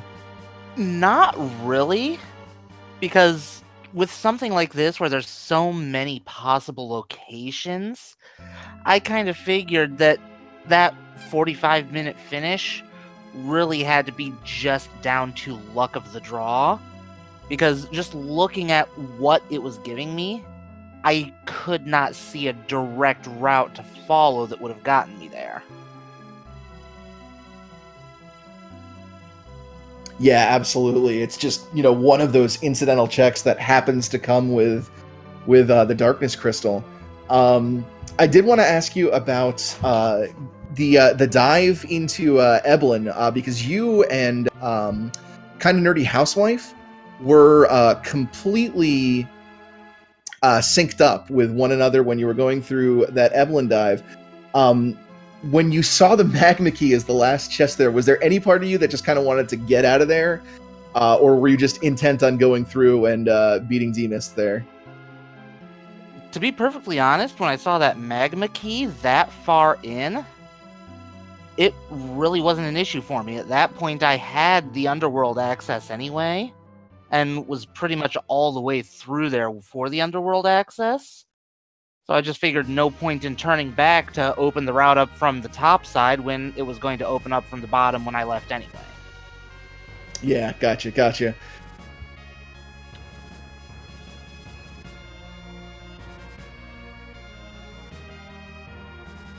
Yeah, so definitely. Go right ahead. I'm sorry. Yeah. I was just saying that was definitely an interesting experience for the first race I've done on this. That was something I wanted to ask. Is this your first ever Free Enterprise race, or just your first one being streamed? This is the first race I've done on this randomizer. I've done a few on Link to the Past randomizer, but I only actually just picked up Free Enterprise after I saw it at AGDQ. Oh, that's awesome. That's awesome. Wow. Well, welcome to the community. Apologize for the trial by fire here. But I have to say, for a first race of this rando, you made pretty good time. Like, you went through the entire game pretty much in about 3 hours. So even with the forfeit, I would not feel bad about that. Yeah, I mean, honestly, I've done some runs before this, just practice, and I've seen worse seeds than this. Oh yeah. Yeah, this wasn't a particularly awful seed so much as it was just really trolly with a lot of its placements. Yeah, the one bad thing about this one is just there really was no particular route that it gave you. It really was just a scavenger hunt more than anything else I've ever seen. Yeah, very much so.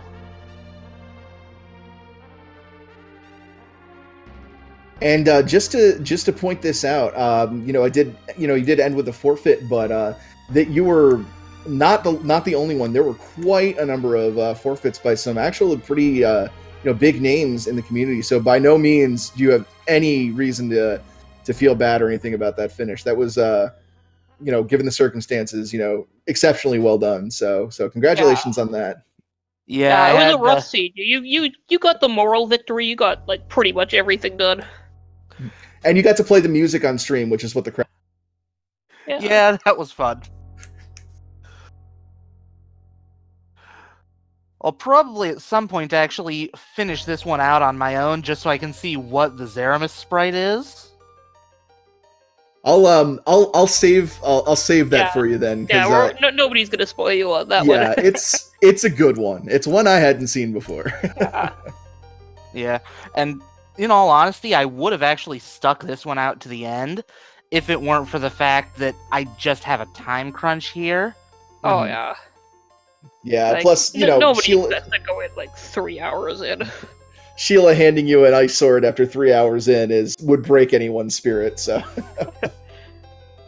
Yeah, it's kind of funny though, because to be perfectly honest, I was fully prepared to go in with the group having, I think it was Tutelas, Sid, Porum, and Edward. Yeah, I mean, that was a perfectly fine party. Like, the way you were set up, I mean, you weren't in any way, going to have a problem with that Zeramis fight. Yeah, and it's just the one thing I had in the back of my mind, though, because at the very beginning I was picking up all that crystal equipment in the shops, and I just had it in the back of my head, okay, if Cecil shows up, he is going to be a beast. Oh, yeah. And lo and behold, I finally got to Cecil, and he just pretty much walked through most of the rest of the game at that point. He's so good. Well, before we close up shop here for the night, did you have any final thoughts or anything that you wanted to share with us? Nothing much in particular on this seed. I'm definitely looking forward to the World Series of Free Enterprise. I'm signed up for that. Figure awesome. Give some of the different categories there a go. Great. Oh, well, definitely, yeah. Yeah, I get through those and... Yeah, I can't wait to see you on stream again sometime. Can't wait to race. Yeah, just welcome and good luck in your future races. Yep. And thanks to the entire community for putting this together, for hosting the races, and just for being as welcoming as you guys have been. I appreciate it. Glad to have you around, and yeah, looking forward to seeing you in the future. Yep, you will. All right. Take care, Blues Eclipse. Later. Alright, so with all of that said and done, it looks like we are pretty much done here. The race is all over. Thank you everyone to coming out here. Everybody remember to follow all of our racers, Rex Rule, Kind and Nerdy Housewife, Blues Eclipse, and Choco Sura. Our wonderful tracker is all Glacier. You can scroll up and get their info. And my commentary partner this evening is Smate D, and I'm Neon Gray. Take care, everyone. See you next race. Yes. Goodbye, everyone.